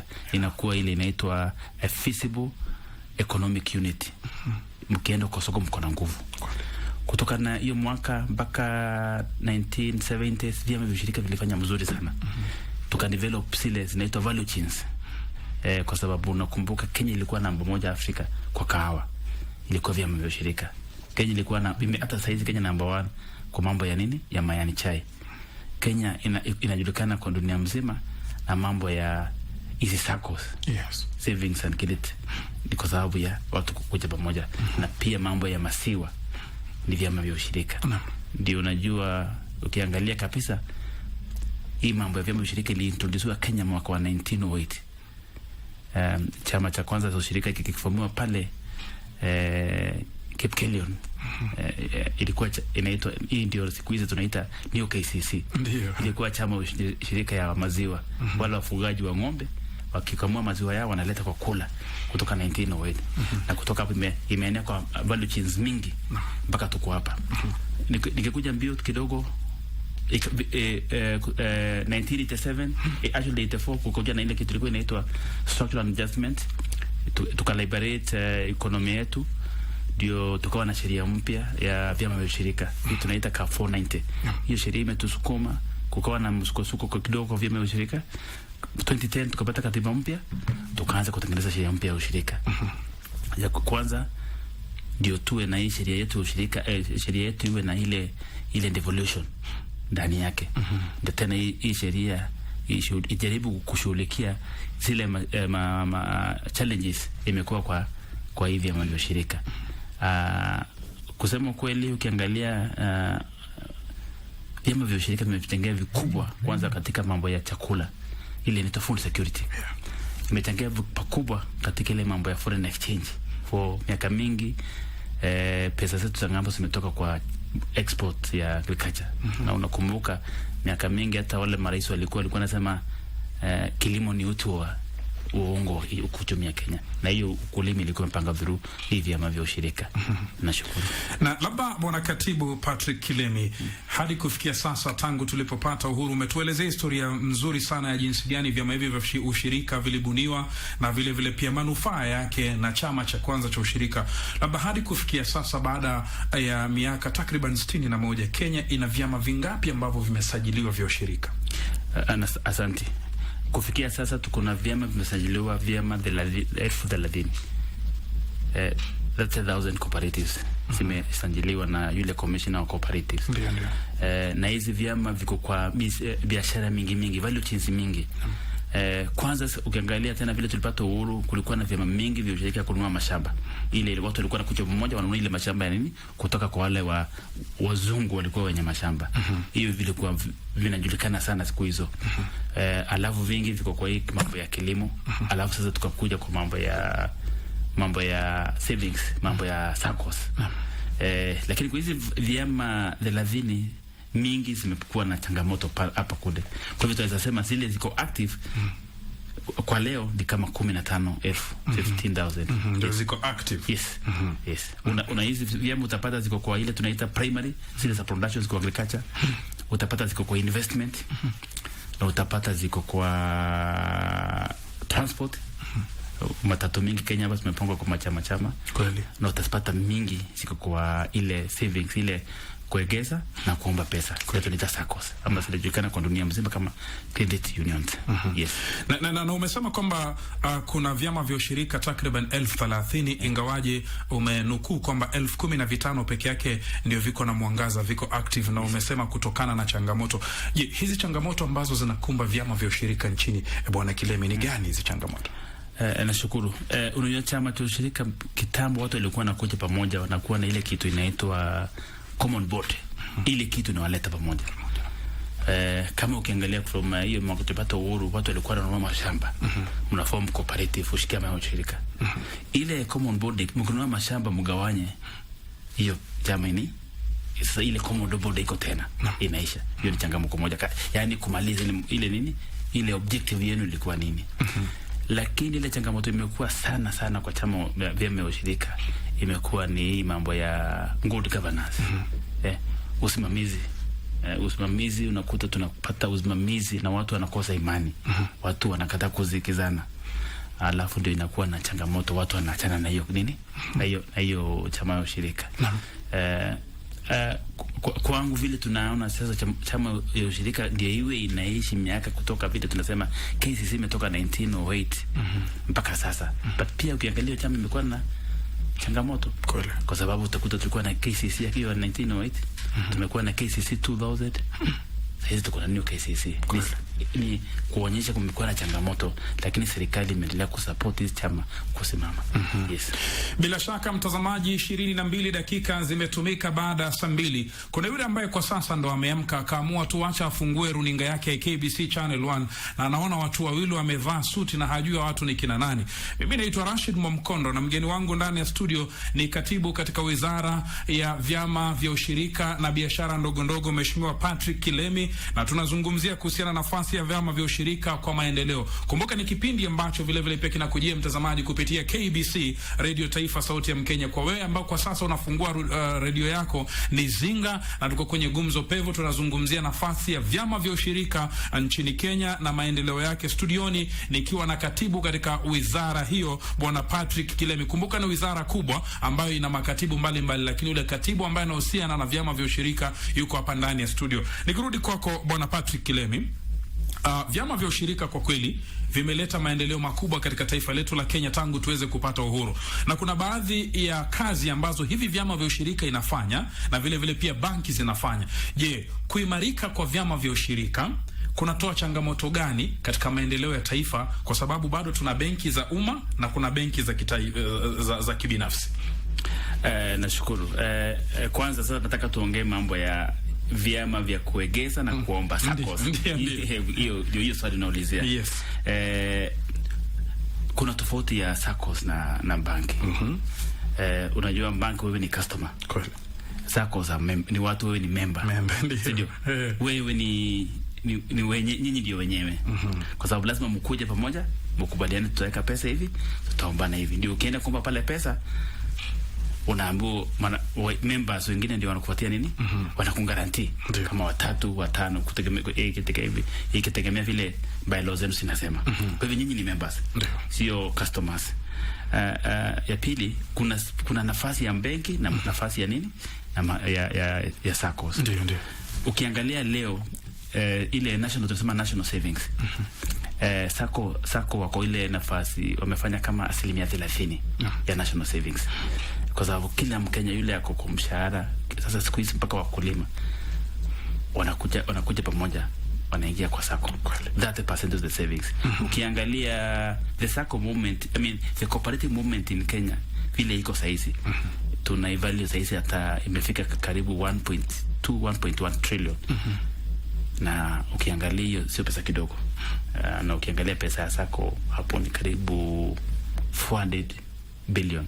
Sako ile ya kwanza saizi Kenya, sako ukiangalia top 10 SACCOs in Africa, 8 of them zinatoka hapa, ikiongozwa na Mwalimu National ndio number 1 SACCO Africa, inafuatwa na Stima SACCO number 2 na Police SACCO number 3 in Kenya and in Africa. Na kuangalia kwa dunia tuko number 7, number 7 kwa dunia. Hiyo ni kumaanisha mambo ya kuungana pamoja na kuegeza pesa kwa dunia tuko na jina mzuri. Lakini imaanisha hakuna kazi ya kufanya, kwa sababu sako hii mambo ya imekuwa miaka mingi imekuwa kwa watu wale wameajiriwa, lakini sasa tumesema hapana. Ndio tumefungua, unakuta sako mingi zimefungua ile common board. Sio sasa kama KBC sako, si ya KBC peke yake. Kuna watu wako hapa karibu na KBC. Kuna watu wanafanya hoteli kidogo kwa KBC. Au pia anaingia kwa hii. Tumeona kutokana na hii mambo ya kufungua hiyo board, ile common board, sio kusemaje na Kiswahili. Tumeona sako sikikua kutoka mashinani. Ndio. Ukiangalia hapa Murang'a utakuta sako iko ya kulima. Inaitwa sasa Unitas. Unitas ina watu wa kuajiriwa. Unitas ni wakulima wa kahawa wa Murang'a, wa Kiambu, wa Nyeri. Unitas ni wakulima wa mayani. Unitas ni wakulima wa nini? Wa maziwa. Ukienda pale Meru utakuta Nguvu, town kidogo tu iko na yetu sako. Yetu sako hakuna mtu ameajiriwa, ni wakulima wadogo. Wanaweka pesa kidogo. Leo hii wanaelekea 6 billion kwa village. Wakilipa dividend kwa town, unakuta wakila nini? Watu wanafurahi. Ukienda kwa Sila watu wameajiriwa, ukienda Kericho utakuta Imarisha. Kweli. Ikiangalia Kericho town, the landmark ni Imarisha sako. The tallest building, the first, ile nyumba ya kwanza kupata lift ni Imarisha sako. Ndio. Nishafika hapo. Unaona hapo. Wakilipa dividend kwa sababu ni wako 20 billion. Wanamwaga almost 2 billion Kericho town. Ndio. Hiyo ni karibu nusu ile pesa account inakuwa ina manage. Kwa hivyo ukitembea Nairobi, hata ukitembea tu Kenyatta Moi Avenue, utakuta Imenti House ni ya cooperative. Utakuta Nyambene House. Ukienda Okalau, ile nyumba ya kwanza kupata lift inaitwa Tower Sacco. Yes, sako. Kwa hivyo sisi kwa mashinani, sisi kwa miji yetu, cooperative movement endelea kushika uchumi yake nchi. Yes. Is there by any chance hizi sako zinaweza kila wa banks? If ukiangalia kwa banks zetu Kenya, top 20 banks. Ndio. Banks ile zinaitwa bank kubwa. Ndio. Kuna utakuta sako zetu in terms of asset value, in terms of zile ndipo zilizo nazo. Kwa hizo top 20 tuko na 4. Na Union Kenya tuko na benki nafikiri 53-54 hapo.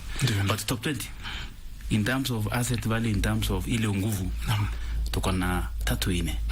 Lakini pia ukiangalia kwa zile benki zetu, benki zenyewe, top 3 banki yetu ndio namba iko hapo, Cooperative Bank. Ndio. Ukiangalia kwa ile wenye Cooperative Bank, cooperative movement iko na 65%. Kwa hivyo tunashukuru pia, unajua hapo wakulima wadogo wako na benki kubwa hivyo. Hii benki inaangaliwa Afrika mzima, hakuna benki kubwa ya wanaoshirika kuliko cooperative bank in Africa. Na tunajivunia vile hii muungano ya ushirika imesaidia uchumi. Ndio. Bila shaka tukirudi katika swala pevu ambalo ni swala ambalo umeligusia, swala la changamoto katika hivi vyama vya ushirika. Kuna swali hapa napenda kukuuliza Mheshimiwa Patrick Kilem. Mapema huu mwaka wa 2024 ule muungano wa vyama vya ushirika na uwekezaji maarufu KUSCO uliweza kumtimua mkurugenzi wake mkuu Bwana George Ototo na mwenyekiti wa kitaifa George Magutu. Je, pengine unajua nini kuhusu kutimuliwa kwao? Nashukuru. Unajua muungano wa KUSCO ni kama tuseme ni SACCO of SACCOs. Yes. Na kasi ya SACCO Union of SACCOs dunia mzima ni kutetea vyama vya ushirika. Sana vile vya SACCOS. Ndio. Na walianza program ya kama SACCOS zinakuja kujaweka pesa hapo, zinaombana zenyewe. Kwa sababu kuna zile SACCOS ziko na pesa mingi na kuna zile SACCOS asina pesa. Sasa badala hizi SACCOS kwenda kuomba pesa huko nje, kwa sababu unajua sisi SACCOS movement, the interest rate imekuwa 1% per month for a very long time. Kwa hivyo maximum unapata watu kwa main loan ni 12%. Wengine wanakuja chini kidogo. Tunahimiza wateremke hata wakufike single digit 9 maybe %. So ilikuwa inasaidia SACCOS. Kama SACCOS yako iko na excess liquidity, unaomba ingine. And it in financial system is a practice inafanyika hata kwa bank hapa. Unasikia kitu wanasema overnight borrowing, vitu kama hizo. Kwa hivyo hiyo muungano watu wakaweka pesa hapo mingi, lakini tulikuwa na changamoto. Tunasikia fununu kwamba akwendi mzuri. Na kulikuwa na gap kwa sababu za kosetu sisi ziko na under million and above. Sinawekwa kwa regulation. Tuko na central bank yetu ya SACCOS. Inaitwa SASRA. Lakini ukiangalia kwa hiyo SASRA, sheria ya SASRA Act ya 2008 ilikuwa na gap. Gray area. Haikuwa imesema SASRA ita regulate union of the national savings bodies.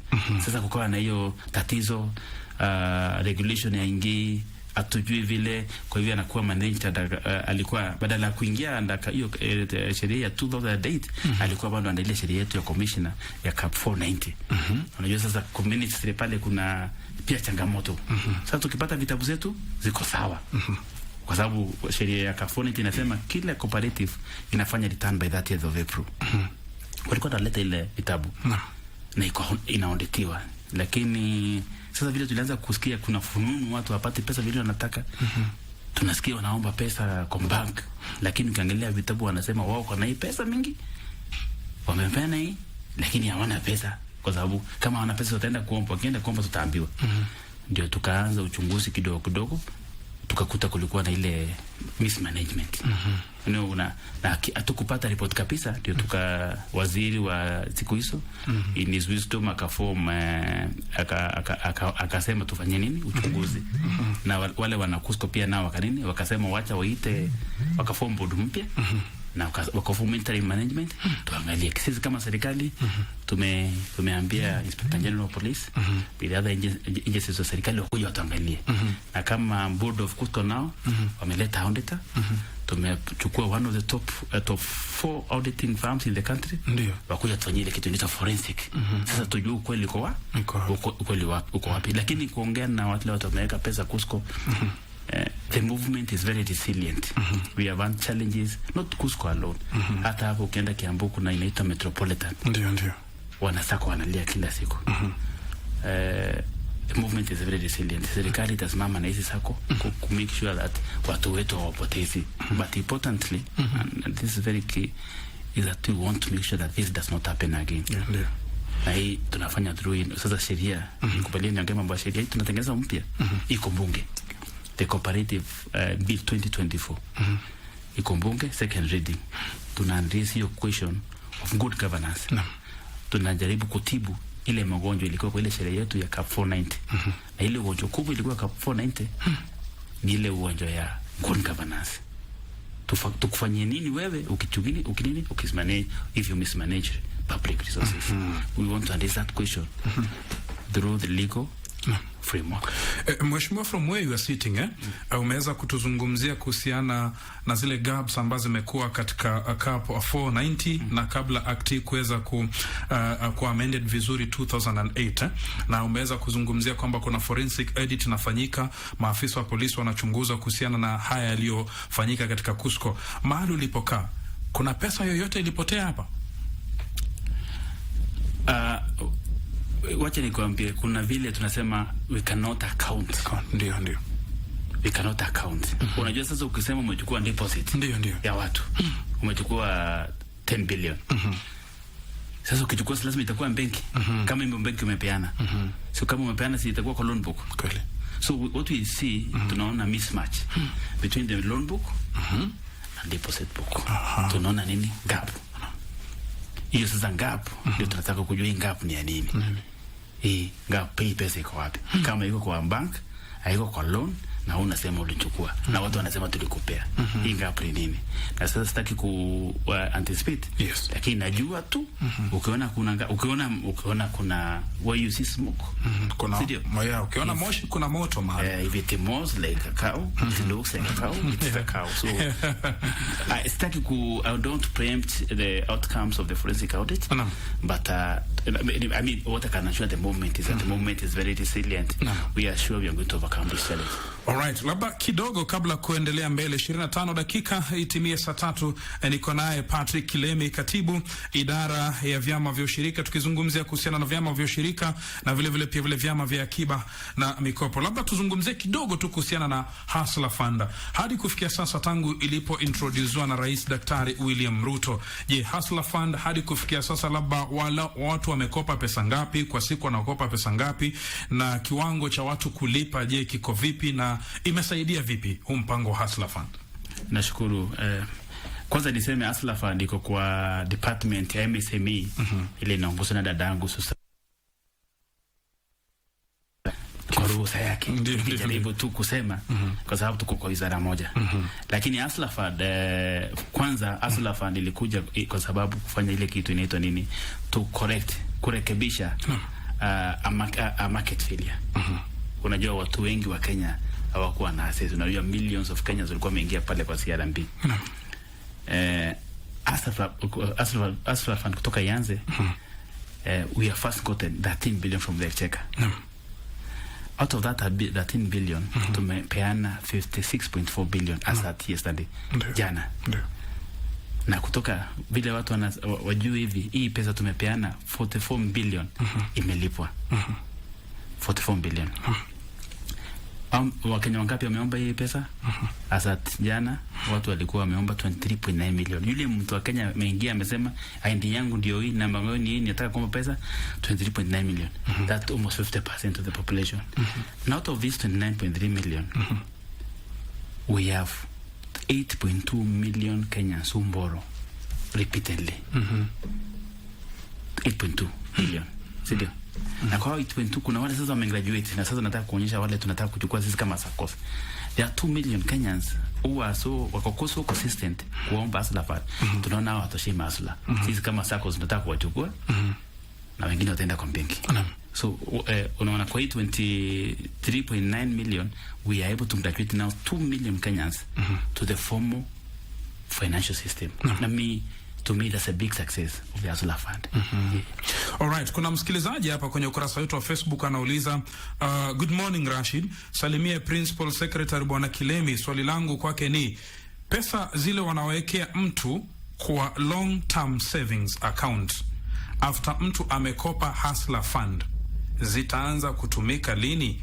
Naitwa Dan Mwiti kutoka Embakasi. Swali langu kwake ni, pesa zile wanawekea mtu kwa long term savings account after kukopa Hustler Fund zitaanzia kutumika lini?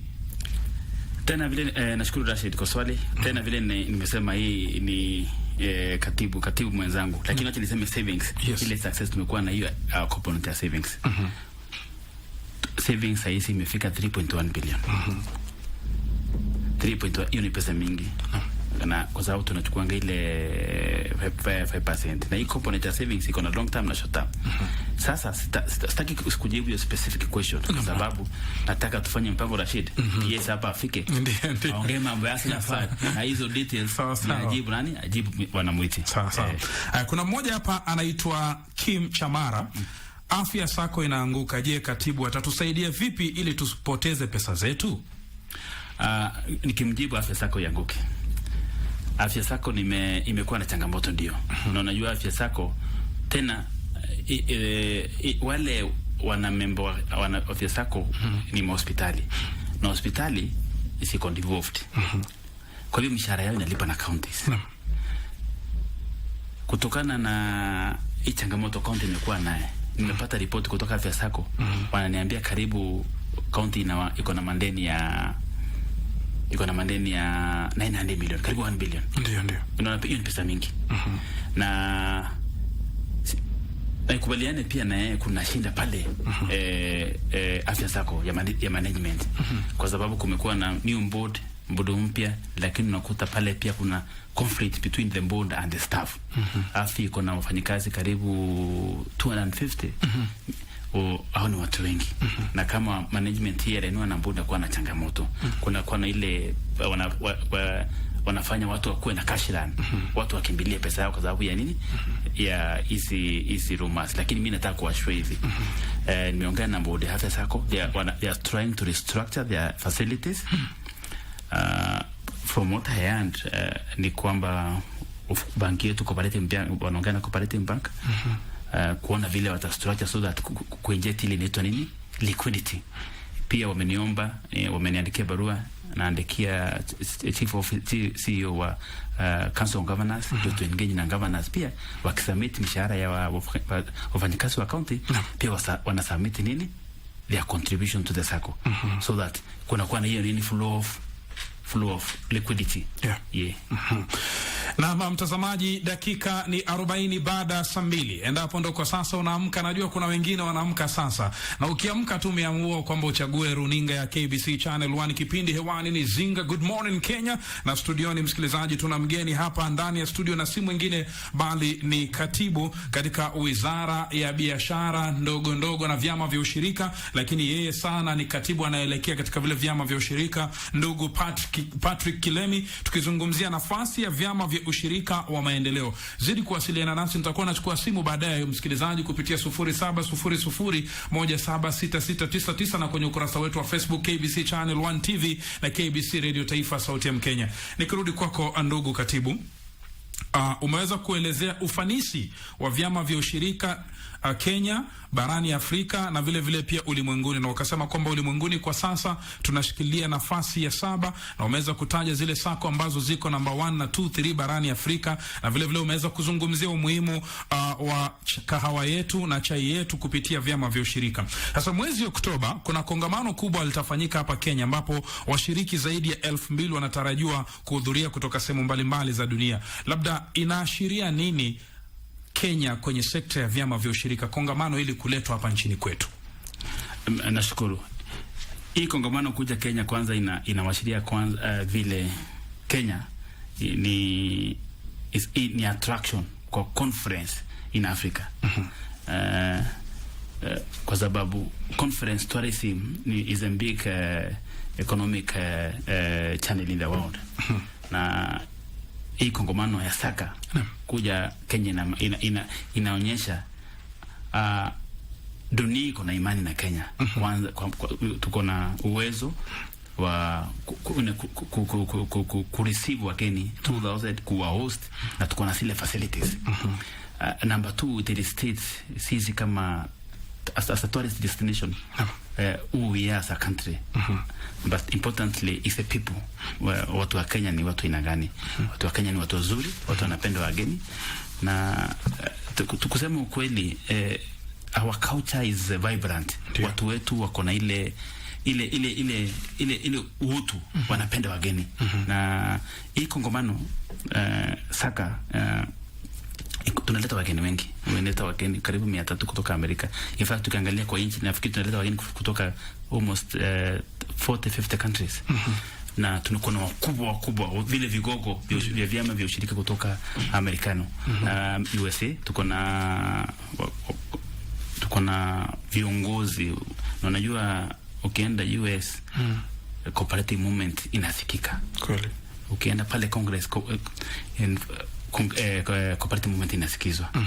Na kuleta hao kubwa kuja hapo Kenya kusupport, na wanakuja kusupport conference ya Africa. Nafikiri ni heshima kubwa nchi yetu imepewa. Tunaomba watu wetu wanaoshirika wote wakuja Naivasha.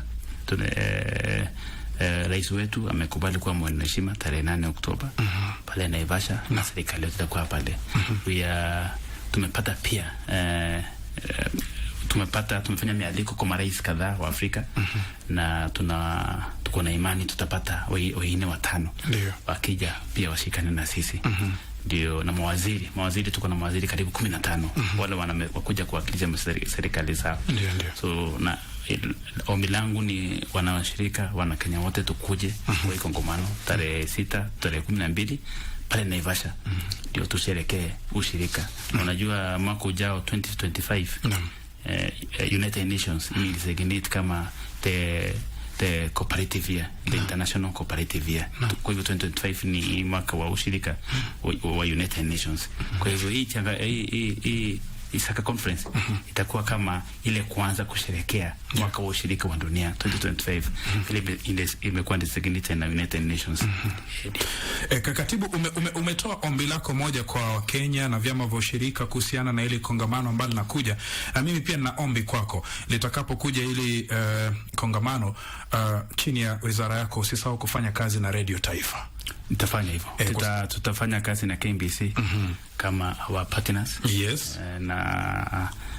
Na zile event yote tutakuwa na hiyo tutakuwa na nyinyi. Tutatembea na nyinyi kutoka hiyo from site reporting live broadcast. Tutakuwa na nyinyi. Nimeipenda sana hiyo katibu, na ni ahadi hiyo katibu ameweka kwenye runinga na redio. Tutamshikilia hapo. Labda tukisonga mbele, Mheshimiwa Patrick Kilemi, labda ni mambo gani ambayo serikali imeweka kipaumbele kuimarisha vyama vya ushirika ili visaidie uchumi wetu ukue? Nashukuru.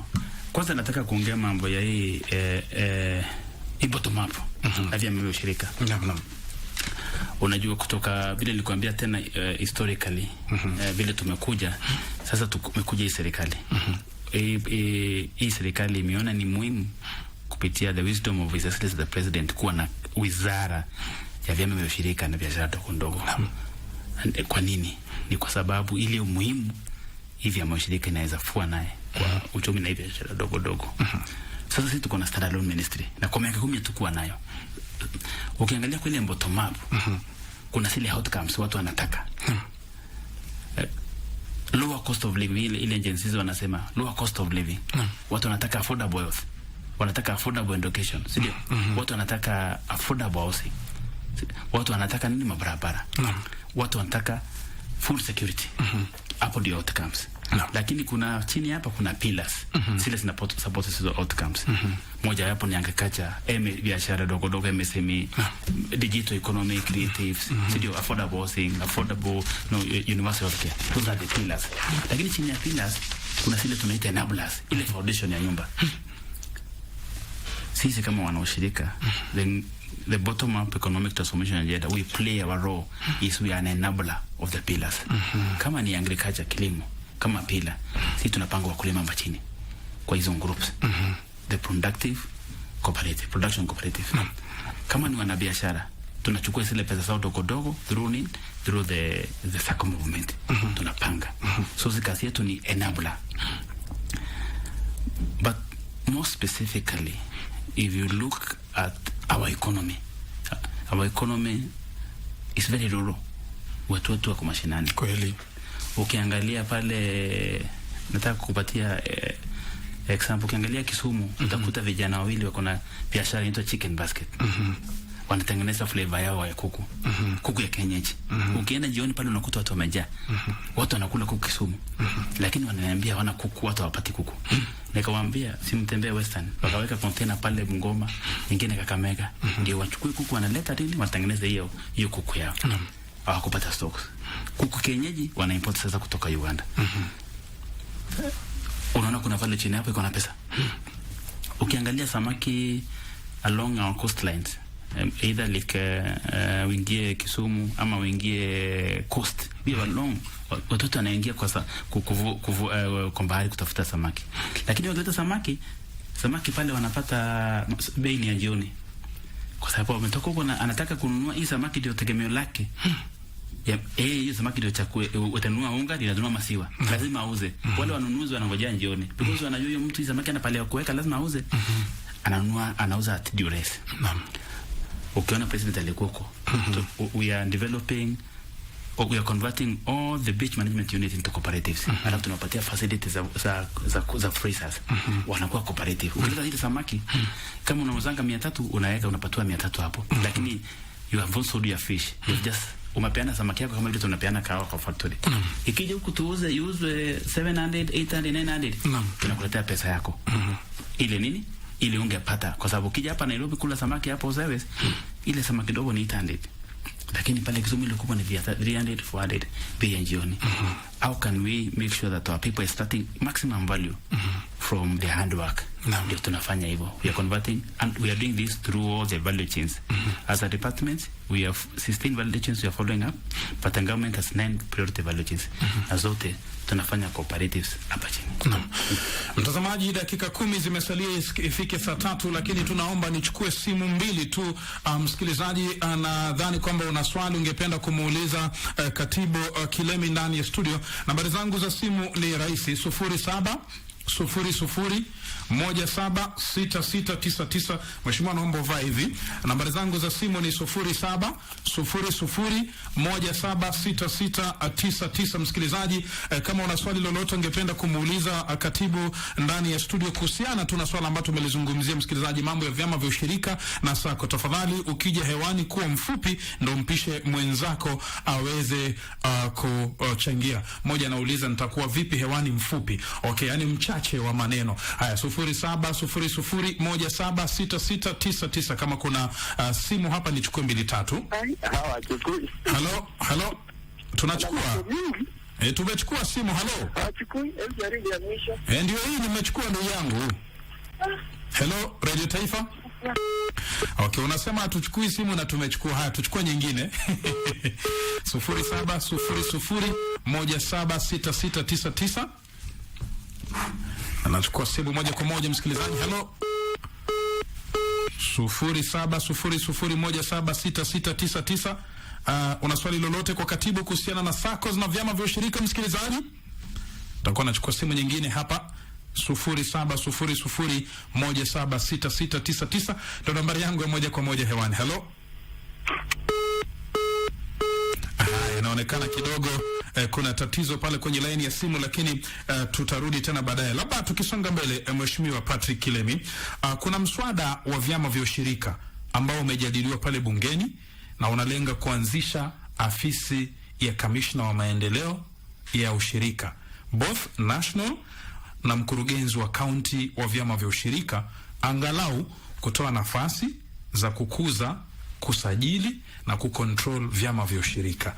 Je, mswada huu ikiwa utapita utanufaisha vipi stakeholders katika vyama vya ushirika? Nashukuru. Hii mswada Cooperative Bill 2024 in the context of devolution first align the cooperative law to the 2010 constitution. Tunasema it breeds the devolution reality to the cooperative movement. Ndio. Kwa sababu unakuta kuna kasi ya Commission of Cooperative at the national level, but the linkage is through the county director of cooperatives. Kwa hivyo sisi tumekuwa na mkutano na Council of Governors na kama ministry tumekubaliana delineation of function, tumekubaliana kasi ya county ni gani, ndio, na kasi ya national ni gani. That is one of the key aspect of the bill. Lakini pia bill inaangalia ile swali kubwa nilikuwa nakuelezea, swali ya good governance. Yes. Tunauliza ni vipi we can hold people accountable for mismanagement. Kwa sababu kiangalia ile component tunajaribu kurekebisha ilikuwa na challenges zake. Kwa sababu inasema kama kuna shida saizi county director anafanya ile kitu inaitwa inspection. Akiona inspection, akiona kuna shida ndiye anaandikia commissioner, anafanya nini? Anaingia pale anafanya inquiry. Ndio. Lakini commissioner akiona akifanya inquiry na kuna shida, ikarecommend a few things, fanya hivi. Lakini kama kuna shida zaidi, commissioner anaenda ana take over, anafanya ile kitu inaitwa liquidation. Ndio. Lakini hiyo maneno inakuanga one way traffic. Ukienda liquidation ndio kumaanisha maneno cooperative imeisha. Tunauliza ni njia gani tutaweza kuwa nayo badala ya cooperative zetu watu wana register zinaenda za kufa, we can at a early stage we can diagnose the problem and deal with it so that our movement becomes vibrant and people are accountable for the decisions they make when they're in charge. Ndio. All right, kuna mmoja hapa anauliza Omwana Nelson, je, SACCO iko na insurance, na je kuna uwezekano wa fraud ama uporaji katika SACCOs? Nashukuru, hiyo ni swali mzuri. Ukiangalia kwa our SASRA Act, one of the recommendation tumefanya ni kitu inaitwa Deposit Protection Fund. We are mirroring on what we have with the banking insurance. Ndio SACCO ikienda chini, pesa zote zisipotee. Hiyo tumefanyia recommendation kwa SASRA Act 2008, ndio tuwe na nini? Tuwe na Deposit Protection Fund. Because kwa vile tuko saizi hatuna Deposit Protection Fund. Lakini sasa hiyo tumefanya kwa act. Na pia kuna vitu naangalia ni vipi tuweza kuwa pia na hiyo central liquidity, hiyo fund. Vile SACCO pesa za kuwa sikiombana pesa, but in a more organized, more structured. Hiyo pia tunaangalia. But ile muhimu ni kuwa tunarekebisha SASRA Act, ndio tuwe na Deposit Protection Fund. Kama mirroring on what we have with the banking. Our core has been, we want a shilling in a SACCO to be as safe as a shilling in the bank. Because money is money. And it can only be true if the laws governing governing a shilling in the SACCO are equal or better than the ones governing funds in the banks. Kuna swali jingine hapa vile pia limeulizwa. Martin Watukiko, vipi Rashid nafuatilia kipindi? Can the PS Patrick explain steps he's taking to save our funds at Metropolitan SACCO which is collapsing? Nashukuru.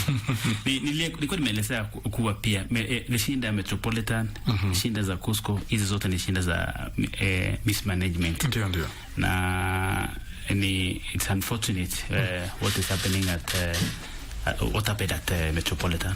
We are seized of the matter. I know the matter is receiving the highest level of attention.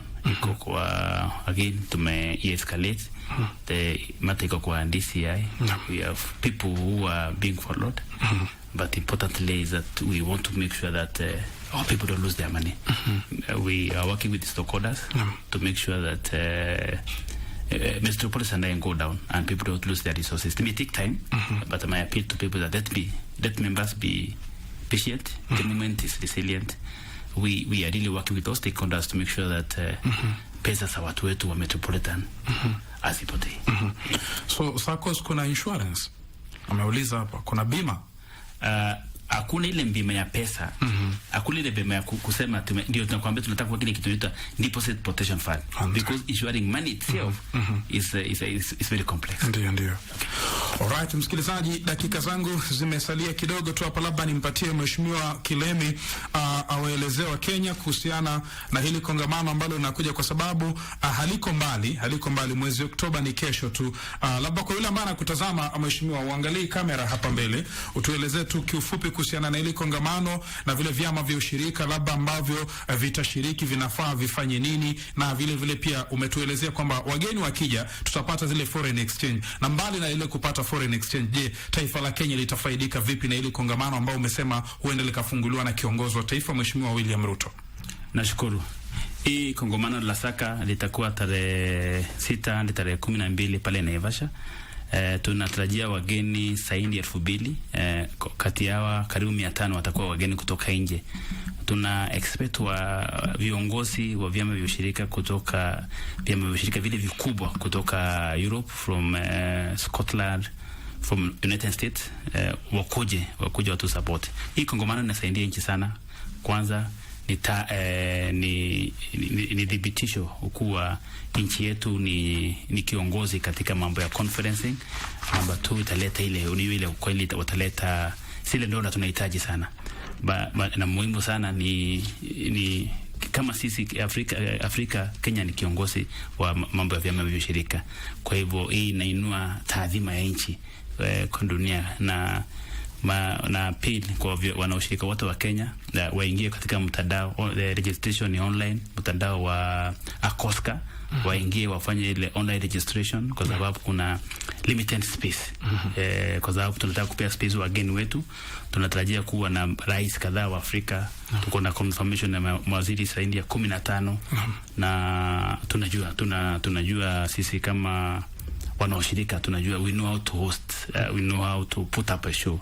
So this will be a celebration of the success of the cooperative movement in the country and in Africa, and it will also be a precursor of the International Year of Cooperatives 2025 as designated by the United Nations. Thank you. Naam, asante sana mtazamaji. Itifaki yote itoshe kwamba imezingatiwa. Kwa niaba ya wote waliofanikisha kipindi, jina langu naitwa Rashid Momkondo. Hadi wakati mwingine, saa 3 kamili taarifa ya habari upande wa Radio Taifa, kisha na kuregesha upande wa KBC Channel 1 kwa muendeleo wa kipindi cha Good Morning Kenya. Kwaherini kwa sasa. Asante sana.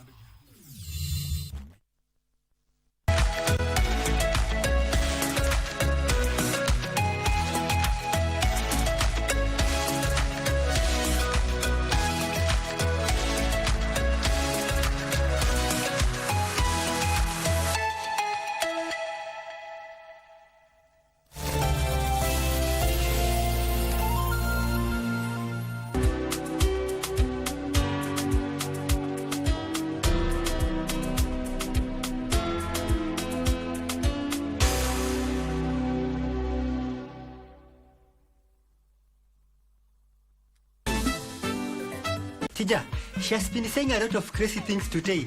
I think she ate a smoky or she sniffs. I did not smoke anything. Did you give me anything to smoke on? You. That I did. I sold my soul for my head. Wait, what image would you have shown the new beast? A reader with no place. Now you are crossing the thin line between me and you. 2 votes. 2 votes, Nishi. Billy. 2 votes. I only need 2 more days, please. We don't even have a single day. Uko sure hata you've spoken to those stupid classmates of yours?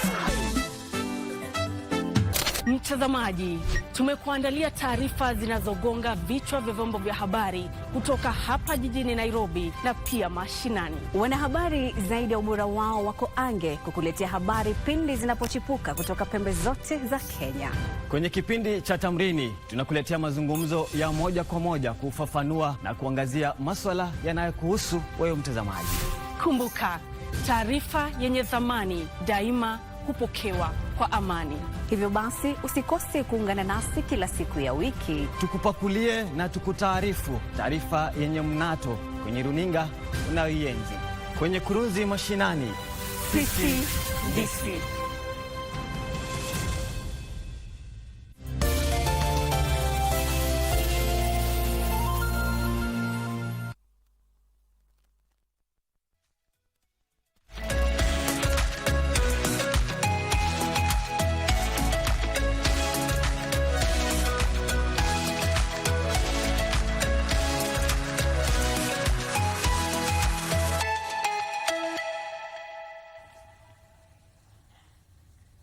Now, from my colleagues on the other side, we now shift gears and get to health matters. Did you know that every first week of September, we get to commemorate National Nutrition Week? That is from the 1st of September through to the 7th.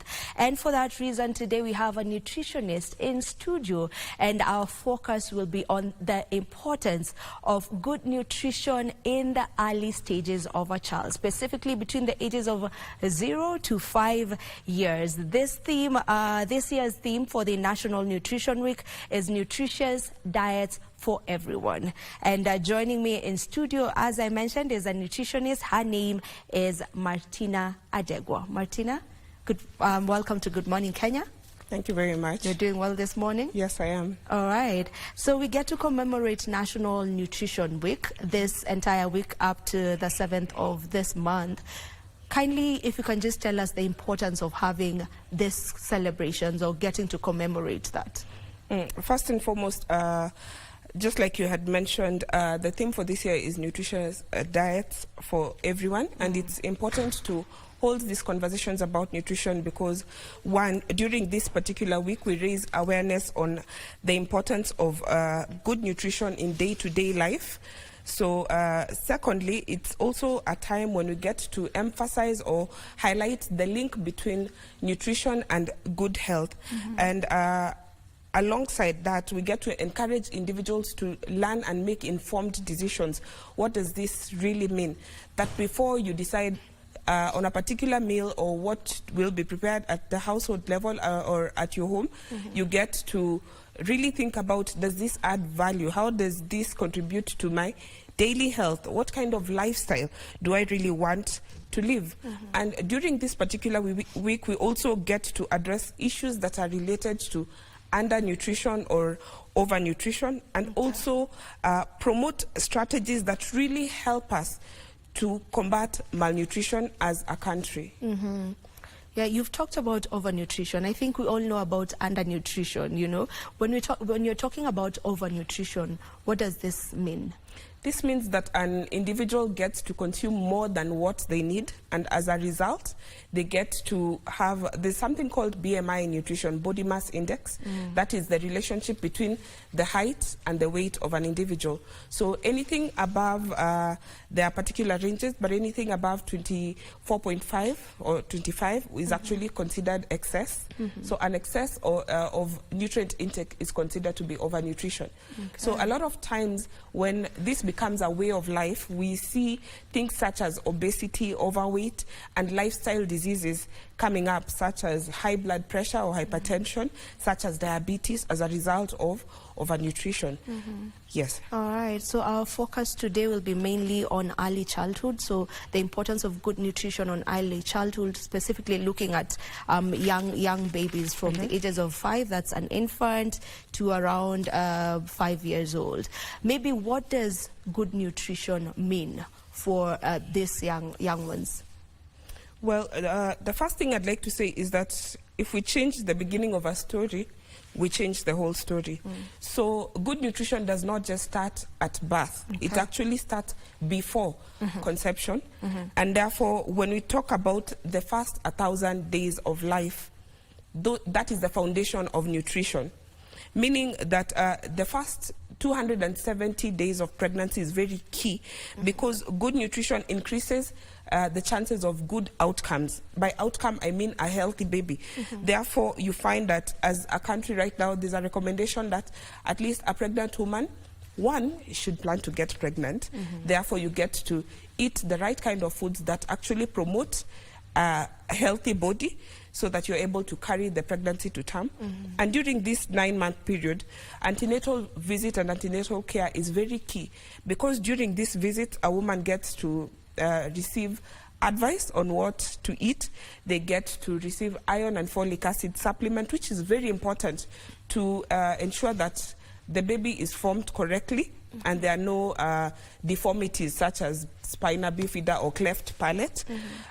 During this time, the mother is also prepared psychologically on the process of delivery and also how to do proper positioning and attachment when the child comes. So nutrition starts from that foundational moment of pregnancy. Then, of course, when the child is born, the first 6 months of life, 0 to 6 months, where we talk about exclusive breastfeeding. What does this really mean? Exclusive breastfeeding is ensuring that the child, for the first 180 days, receives nothing but the mother's milk. This is important because it enhances the child's survival. One, because nutritious, when the mother breastfeeds the child exclusively, the child is able to get everything they need from that milk. So the mother does not need to complement the diet in any way, shape or form. Then aside from that, you find that it's also affordable because it is readily available. So the baby will always be able to be fed on demand, which is what we encourage, breastfeeding on demand. And during this same period, the mother and the child get an opportunity to bond. And therefore, in the early childhood development, we talk about piles. These are physical development, intellectual development, emotional development. So because of the bonding, the child already starts developing in terms of psychologically. They develop reflexes such as sucking and swallowing. And also emotionally, they get to bond with the mother, which is also important. And physically, because they're getting nourished, they get to grow. And after the first 180 days, we moved to 181 days. Allow me to catch you before we get onto the next stage. Yes. For those who should exclusively breastfeed, you've said it's between 0 to 6 months. Yes. What of those mothers who are having challenges in breastfeeding, or for their children who probably get to be born and then they unfortunately lose their mothers? Then what happens between that period? Very good What question. should they be intaking? So for mothers who have challenges, what happens is that when a mother attends this antenatal visit, those are some of the conversations that we get to have with the mothers about what should you expect, what are some of the challenges of breastfeeding. Because as I had mentioned, there's something called positioning and attachment. For a child to be able to be exclusively breastfed and the mother to be comfortable throughout the period, the positioning of the child needs to be correct, which is something we teach the mothers when they attend the antenatal care. And also the attachment. How does the baby attach to the breast? Is the mouth fully opened by the time the baby is being attached to the breast to breastfeed? Because if this is incorrect, then we have challenges such as cracked nipples, which really becomes a problem, because with cracked nipples, the mother cannot be able to breastfeed. They are extremely painful. And at times they even bleed.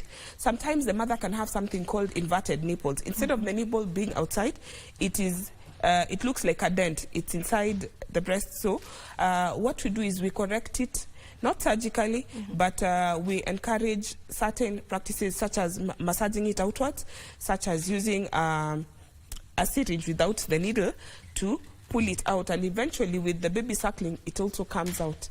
There are certain challenges that might be a barrier to breastfeeding, such as mastitis. When a mother does not breastfeed frequently or breastfeed on demand or leave the baby to sleep for too long, we encourage the mother to actually wake up the child to breastfeed, because if this is not done, then the child will end up the breast will end up accumulating so much milk and becoming hard, and it's extremely painful. And sometimes if this is not corrected, you might find that the milk might coagulate, and that becomes a surgical issue. So these are some of the conversations we have. But as you had mentioned, sometimes, unfortunately, we lose mothers in the process of childbirth. Yeah, so what are the alternatives? So there are alternatives such as breast milk substitutes that are available in the market, but as a country we also have an act that guides how and where this can be used. However, for the best outcomes for a child, we advocate for exclusive breastfeeding. And in cases where the mother might have passed on, then in those exceptional cases, we can actually provide these breast milk substitutes. Yes. Which are just as nutritious. Nothing can beat the nutrition outcomes of breastfeeding. Okay. Yes. Okay. All right. Moving on from 180 days onwards. Yeah. So from 181 days, so the child is 7 months, completed 6 months of exclusive breastfeeding, and now we get to introduce complementary feeding.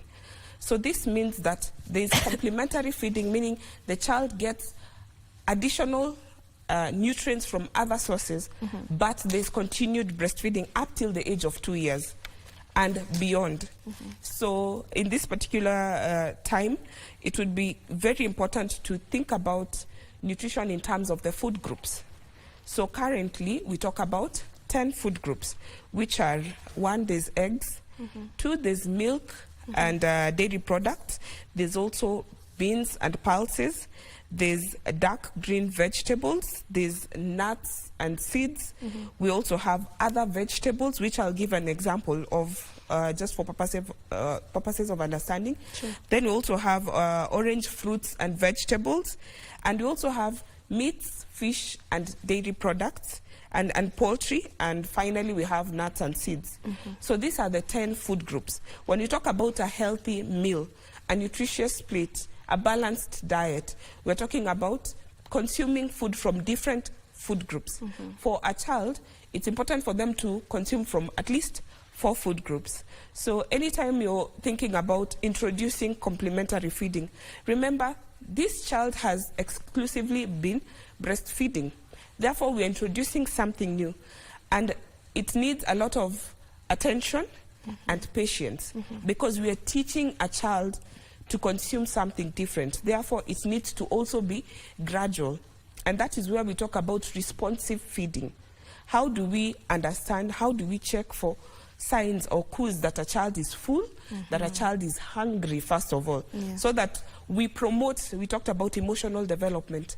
We ensure that this child loves food. They don't just see a plate and start crying because they know, this is malenge, it is pumpkin, it is yellow, it is... So the first thing is, as we introduce complementary feeds, we need to ensure that we are introducing one at a time, so that we are also able to note whether a child is reacting or has got an allergy to a particular food. And therefore, as we continue breastfeeding, we're introducing from one food group at a time, and also observing, I had mentioned the cues that show, is a child hungry? What will tell us a child is hungry? Probably they are licking their lips, they're probably taking their hands to their mouth, they're probably yawning so much, or they're actually reaching out for something that you're having as a parent or you're eating. And how do we know that a child is actually full? They might turn away when you bring the food close to them. They might actually start sleeping, or they can also sleep because the food is boring. So it's important to mention that as we introduce complementary foods, we ensure it's actually something that we as parents can consume. It is not bland. We have actually fried the food. We've actually put a bit of salt in that food so that it's something that even the child enjoys to eat. So, and that's pretty much a nutshell about complementary feeding. So how do you avoid overfeeding? Well, when a child, the first thing is there are quantities that are recommended. As we introduce complementary feeds at 181 days, the child might take between 2 to 3 spoonfuls. This is the spoon you use to eat. 2 to 3 is enough. But unless you see a child still opening the mouth as an indication of, I want more, that's when you can give more. That is from 7 to 8 months. But from 9 months, you'd notice that a child can consume up to half a cup of a food. And the cup we're referring to is a 250 ml cup. What locally in most communities is called probably a CK cup, a plastic cup written CK. So half of it is what a child can consume. And remember, that half is per meal with continued breastfeeding. And that half a cup is not just one food group. It is from at least 4 food groups. Then as the child advances, you get to move from half a cup to 1 cup. That is from 12 months. From 9 months and above, you can actually continue adjusting depending on the indications that a child is still wanting more or needs to consume more. All right. Why is this good nutrition, crucial in that early life of a child? Good nutrition is extremely important for various reasons. One, because the food we take is what helps us to build the immunity of the body. Remember, when a child is born, the foundations of life and healthy living for a child is that exclusive milk that they get from their mom. In Swahili we say, hiyo ndio chanjo ya kwanza. So the first source of nutrition, source of health, source of life, to lay that foundation, to build that immunity so that this child is not susceptible to illnesses, is nutrition. And remember, as we talk about nutrition, it is also important to think about hygiene. How are we handling this food? Because a lot of times you'll realize when children are above 181 days and just getting complementary feeds, if good hygiene and sanitation is not observed, if you're not doing hand washing, if you're not cleaning the utensils of the baby, if you're probably mixing the raws and the raw food and the cooked food in terms of the utensils, you'd find that diarrheal cases are high. So it is important to observe nutrition in these early years to ensure that, one, we are building that immunity and avoiding unnecessary illnesses. And also, two, growth and development. We talked about when a child is born, within the first hour of life, it's important to initiate breastfeeding, so that this child can develop the sucking and swallowing reflex. That is also part of brain development. So it is through good nutrition that the brain also gets to be nourished enough to grow to its full potential. And therefore, you find that a child that has received good nutrition has got good academic performance as compared to a malnourished child. So aside from that, just the physical development, there's something called wasting and stunting. I talk about stunting, for example. And stunting is basically a child who appears to be shorter as compared to the average expectation. So the child is short for age, not because they come from a family of short people, but because they did not receive enough nutrition to grow to their full potential. So even physically, nutrition plays a key role in how a person might appear. And I talked about during pregnancy, the mother consuming things such as iron folic acid supplement, consuming food that is prepared with salt that has got iodine, which is also something that is worth talking about. How do we store salt in our houses? Do we just leave it open in tins? Do we buy salt from wholesales where it is just exposed to the air and therefore loses the iodine? So nutrition is really important because, again, in the physical development of a child, it also plays an important role. I want to get back on the physical development of the child. You know, you've talked about stunted growth, you know, and you mentioned that one may be malnutritioned you can simply tell that a child is malnutritioned by probably how well they're growing in terms of their physical growth. That's their height and whatnot. Is there a way to tell other than just, you know, looking at them and you know, deciding, okay, we come from a family where people really grow tall, so this one might be having a problem? Or when should it be a concern for a parent that, okay, I think my child isn't really growing as they should be? Yeah. So with regards to child growth, you realize that in Kenya we have a mother-child booklet. So once a woman is pregnant and attends antenatal visits, they're given a booklet, mother-child booklet that keeps a record of the mother's journey through pregnancy and also the journey of this child up till the age of 5 years, including immunizations that will be given along the way. And growth monitoring is one of the key things that is done in nutrition to be able to detect early and also intervene early in cases of malnutrition. Now, this means that from the time a child is born, the child's weight is taken, the length is taken, and also the head circumference is taken. And this is done every month, and that is why we encourage parents to ensure that they take the children for their clinics even beyond the 9 months mark. Every single month, because this is the critical time. The first 2 years is very critical because after those first 2 years, then it is impossible to reverse the effects of stunting. And stunting is not just physically. I know I've given an example of just the height for age, but it is also psychological, meaning that brain will never be fully developed or will never grow to its full potential. But if we are able to diagnose this in good time, meaning within the first 2 years of life, then we are actually able to intervene. And the intervention that we mean is through nutrition counseling for the mother, and we have very many other interventions. We have outpatient therapeutic feeds that are provided. We also have inpatient care that is given in various facilities we have across the country. Yeah, and this can only be diagnosed when you take the child to see a doctor, by a profession that is. So we advocate for mothers to be taking their children to these clinics. Yes, you know, and what I would also emphasize is, you know, a lot of mothers are keen up till the 9-month mark because that is when the child gets the measles vaccine. But growth monitoring should continue because at 6 months this child is also getting vitamin A, which is very important again for eyesight, for brain development, for immunity, and for many other things. And this child also gets this vitamin A and deworming at 12 months and every 6 months after that up till the 5-year mark.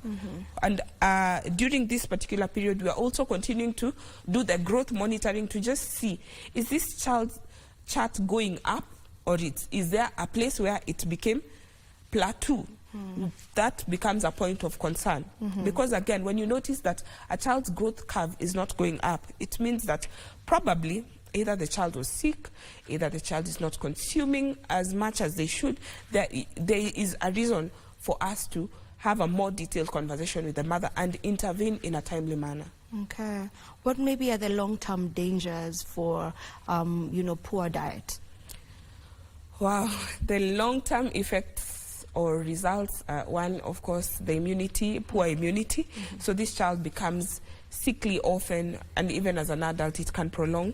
And aside from just recurrent illnesses, there's also upper respiratory illnesses that can also be very frequent.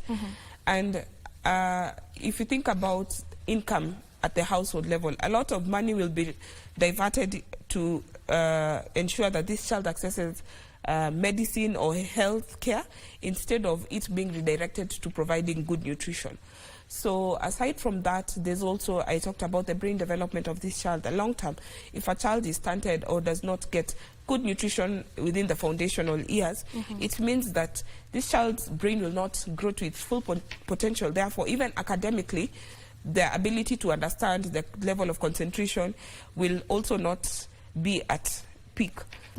Then in terms of growth and development, stunting, for example, this child being short for age, this means that when a person is stunted, every other person who comes after them, their next generation will also be stunted, because, I mean, even for a woman who is stunted, the uterus length is also shorter. Therefore, even if they are to carry a pregnancy, they would still give birth to a stunted child. So there are quite a lot of long-term effects that come as a result of stunting or as a result of poor nutrition. And looking at the ability to earn, we just talked about the IQ, for example. That means that for every malnutrition case, we also lose as a country in terms of GDP and our potential to earn in the future. All right, there are children who are just picky eaters, or they just do not like to eat at all. So what's the best way to go about that? How should a parent or guardian who's looking after such a child go about that? How to deal with it? So for picky eaters, and when does a child become picky? Because remember, children learn from behavior, children learn from observation, children learn from routine, and children learn from what they see and hear. So, and this is why going for those conversations in the morning in all government facilities, we have what we call health talks. And these are some of the conversations we have with mothers. Mothers ask that question: my child doesn't like food, what do I do? How do I feed my child who doesn't want to eat vegetables? So that is why responsive feeding becomes a key conversation for parents as they grow their kids, or as they take care of their children within the first 5 years. So, as I mentioned, it's important to introduce foods gradually and to also make feeding time fun time. I remember growing up, my mother telling us, finish your food or I'll beat you or something, you know. That was not responsive care. But right now, there's a whole conversation on nurturing care. How do we feed a child? When it comes to providing food, is it that I will sing along with my child, or when my child eats, I will congratulate them and say, good girl, good boy? You know, when children are, anyone loves praise and everyone loves praise. Everyone wants to be acknowledged. So when this child is feeding, do you acknowledge and say, good job, well done? Do you clap your hands? So as a way of encouraging this child to continue feeding. And also, again, at what point does this child become picky? Is it that we are providing a monotonous diet? Is it one type of food every day? Remember, we've just learned of the 10 food groups. So this means that we can actually play around with the food groups to ensure that the food is colorful. Remember, eating doesn't start from when food goes into your mouth. It starts from what you eat. When you perceive it and it looks good, it's colorful, you'll want to eat it. So the kind of food that we give our children also needs to be very colorful, meaning from different food groups. And also, as we provide this food, are we giving enough time for the child to eat and also play? Because again, if we have competing activities as a parent, is it that we're hurrying the child to eat because we want to attend to something else? Or we're actually engaging the child as they eat? Are we all eating at the same time? Which is another aspect of responsive care. Do we provide the different food to the child from what we are eating? Because again, children in the early years will always look around the table and see, am I eating the same meal or are they eating something different? All right, and on that note, we'll take a short break. Don't you go too far. We'll be back to continue with this conversation.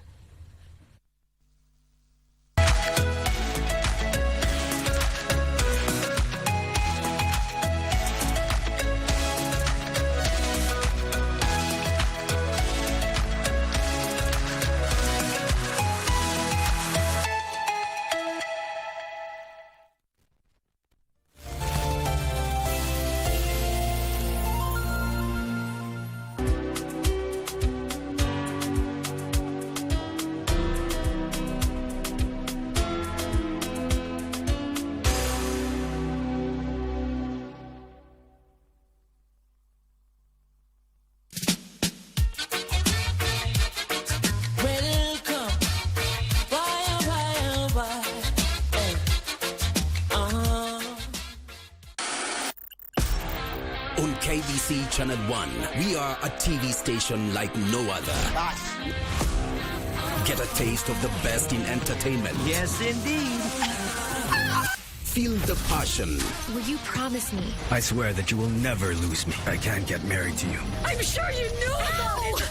That's why you're making fun of me. Experience the drama. Get out. Who is the man in this one? And the laughter. Hii wigi umevaa kichwani. Kile wakati tulikuwa tunaapishwa tunapewa mheshimiwa.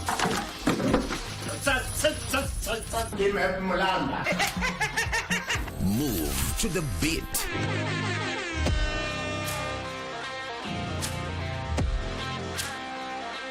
We are live from Broadcasting House. And get informed on the latest happenings. KBC Channel 1. Wow. Yeah! We are the full package. Oh, yes. And Kenya's watching. Thank you very much for joining us.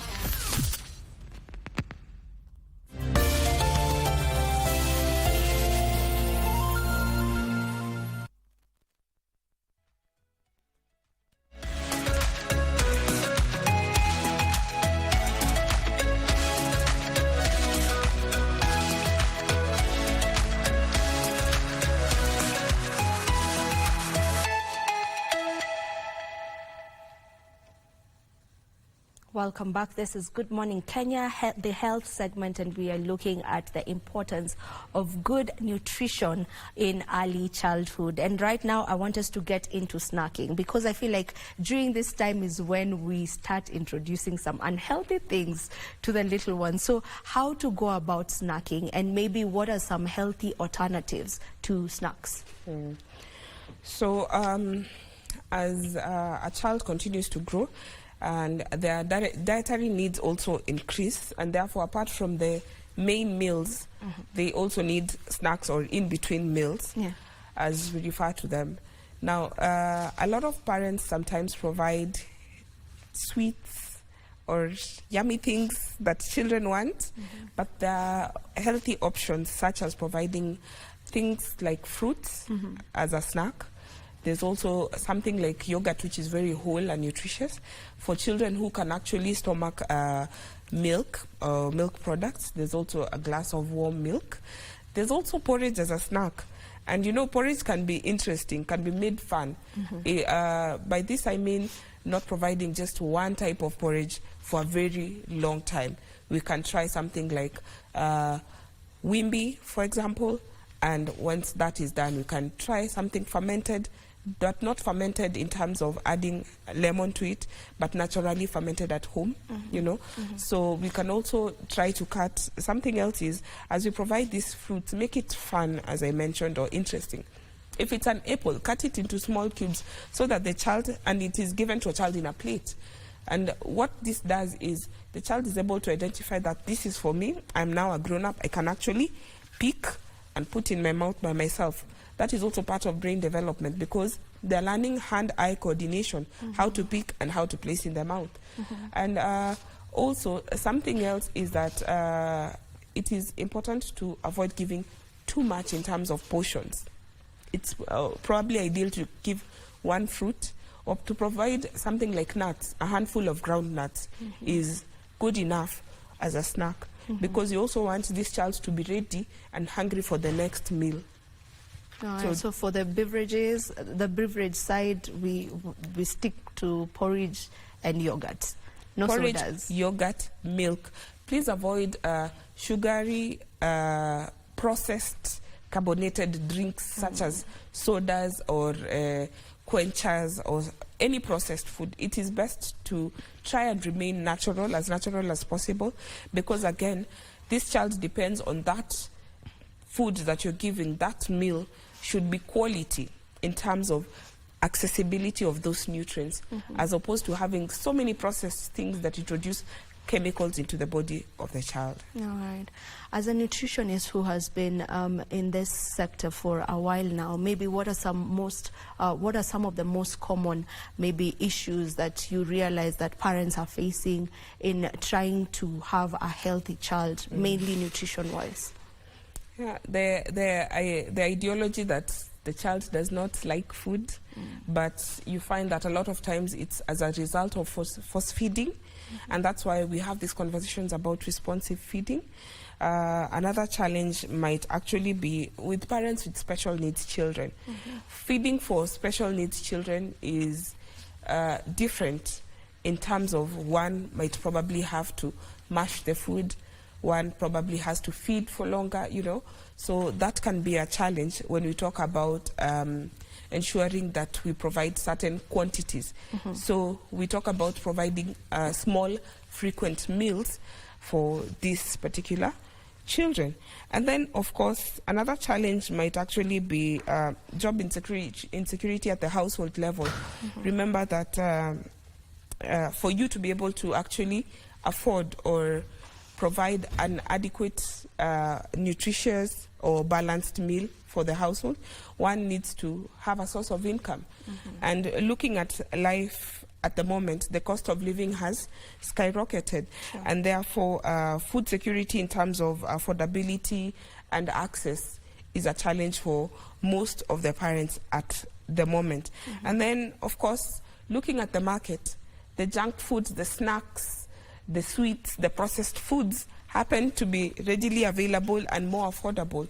So parents tend to reach out, because a lot of times, as I said, most parents are probably working long hours and therefore want a quick fix or a quick meal or something that is just readily available for their children.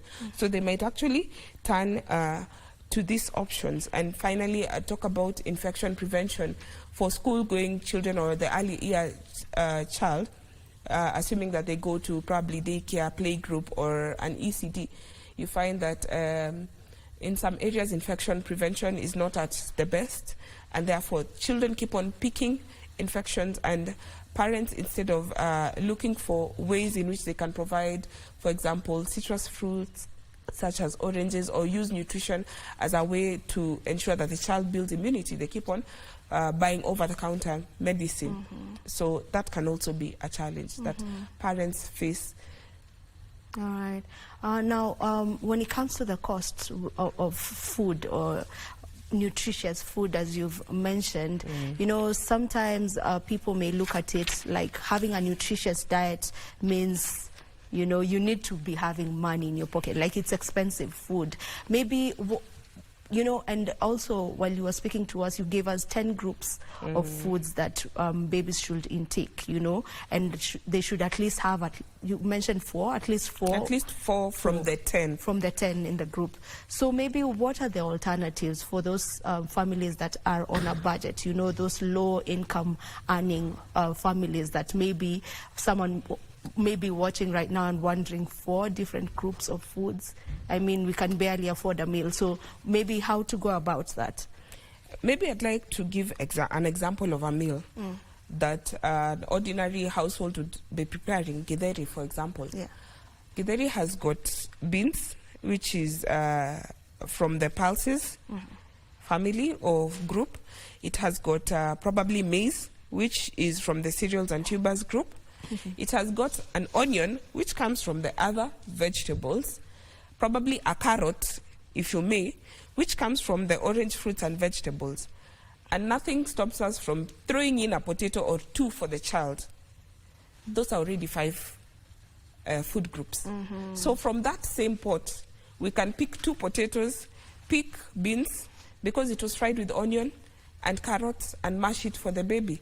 And remember, by mashing, I'm not talking about a blender, I'm talking about using a fork, because this baby is supposed to learn how to chew food of different texture. So that is how simple nutrition can be. If we talk about a household that probably is preparing something like ugali and a traditional vegetable like maybe pumpkin leaves or probably mrenda, and if possible, they get an egg. Remember, there's ugali, which is from the cereals and tubers. There's dark green vegetable. We have the mrenda or the pumpkin leaves, which have been fried using an onion and a tomato, which is other vegetables. And if we throw in 1 egg for the child, that's already 4. Or even if it's mrenda and ugali, or mrenda and omena, which has been fried using an onion or a tomato, that's already 3 food groups.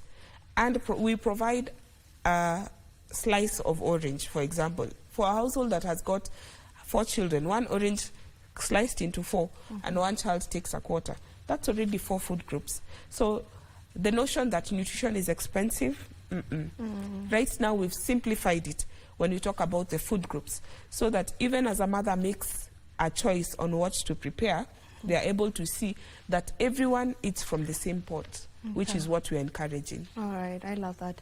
What are the misconceptions, maybe matters, nutrition that you would love to demystify? I guess the expensive one is one of them. Yeah. And there's also, wow, I've come across quite a bit of them, such as women who are pregnant should not take eggs because either they will have big babies, or they will have babies who don't grow hair, or they will have babies who who really like salivate a lot. Those are misconceptions. As we have learned today, we have 10 food groups, and therefore a mother needs to also consume from the different food groups. Something else is that children should not take bananas. Bananas are good. Bananas have magnesium, and bananas don't mean that babies will be too big. We've learned about different food groups. So nutrition is all about playing around with the food groups and ensuring that this child eats from various groups. Another misconception would probably be that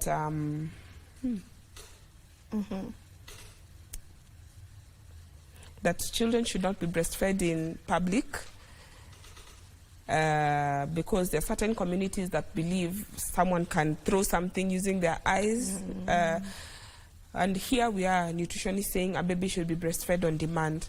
So, I mean, there's a lot of advocacy within the ECD network and also other players in nutrition, both those who are implementing nutrition-specific and nutrition-sensitive programs, to ensure that we have lactation spaces or nutrition spaces or safe spaces for mothers to breastfeed or even express milk in their offices or even in markets. And you can see a county like Kisumu, where Kibuye Market has got breastfeeding space.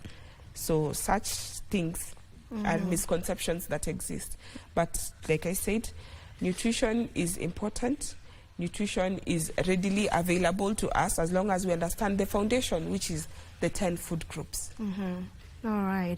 Okay, now as we almost come to a close of this very beautiful conversation, maybe how best can we educate ourselves on proper nutrition? Maybe what are the resources that are readily available for each one of us? So I talk about, I'm here today because I am a member of the ECD network. So being in networks or technical working groups for us who are within the professional space is an opportunity for us to learn, to unlearn, and to relearn new things about nutrition. Then at grassroots level, for community members, we also do a lot of awareness creation through radio stations and TV stations like what you're doing, and I commend you for the good job, because a lot of people get to hear, to learn and also to ask questions through these platforms, through community radios and all that as well. And also at facility levels, the health-seeking behaviors nowadays have improved for a lot of parents of young people, because again, now we've moved from an age where moms stay at home to take care of their parents. Everyone has to go out and work, and therefore daycares and playgroup spaces have become a place where we can actually leave our children. Therefore, there's an opportunity, and this is what we're doing, educating the daycare owners and daycare managers about good nutrition, so that even as a parent goes to hustle or earn a living, then the children still are able to access healthy meals from the childcare center. And what we've also done as a network and in partnership with the government is we've also ensured that there's a lot of linkage. A lot of stakeholders working within the ECD space are providing knowledge and linkages to health facilities, so that these mothers, these parents, these fathers can actually get referred to health facilities in case the daycare owners notice issues. And as I had mentioned, that's a great resource, because there you will find a nurse, a nutritionist, a doctor, a community health promoter who will talk to you about nutrition, and also a nutritionist who will take a deep dive into that conversation, so that you're able to understand how best to take care of your child. All right, thank you so much, and I'll now allow you to give us maybe your last remarks on this topic. So probably as a close, thank you very much for having me here, and also ensuring that nutrition is prioritized as a conversation, because again, nutrition, I like to say, is a marker and maker of development. So when we start right, things don't end up wrong, things start wrong. When we start right with nutrition, as I had mentioned, we change the whole story, and therefore the foundation of good health and good life for us as a nation is ensuring that we are able to provide a good foundation for our children by providing good nutrition. Thank you so much for gracing our show today. Thank you very much. This is where we wrap up this conversation and put a cap to today's Good Morning Kenya. Very many thanks to each and every one of you who has been tuned in. Until tomorrow, God willing, my name is Vivian Degwa. Do enjoy the rest of your viewing. Goodbye.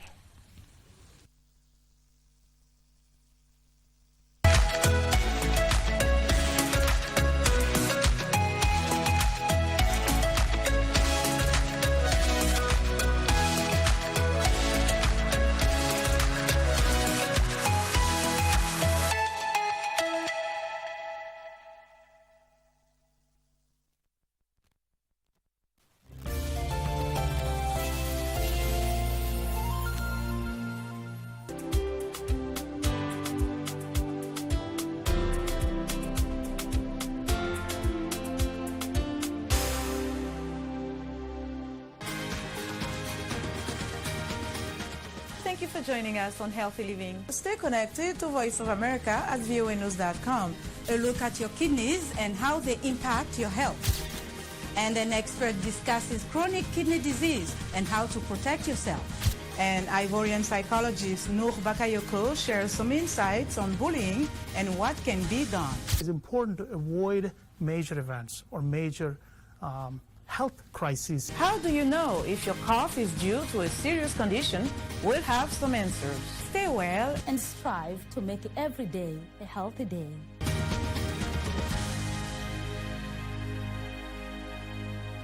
The young generation awakens on Y254, the leading youth TV station in Kenya.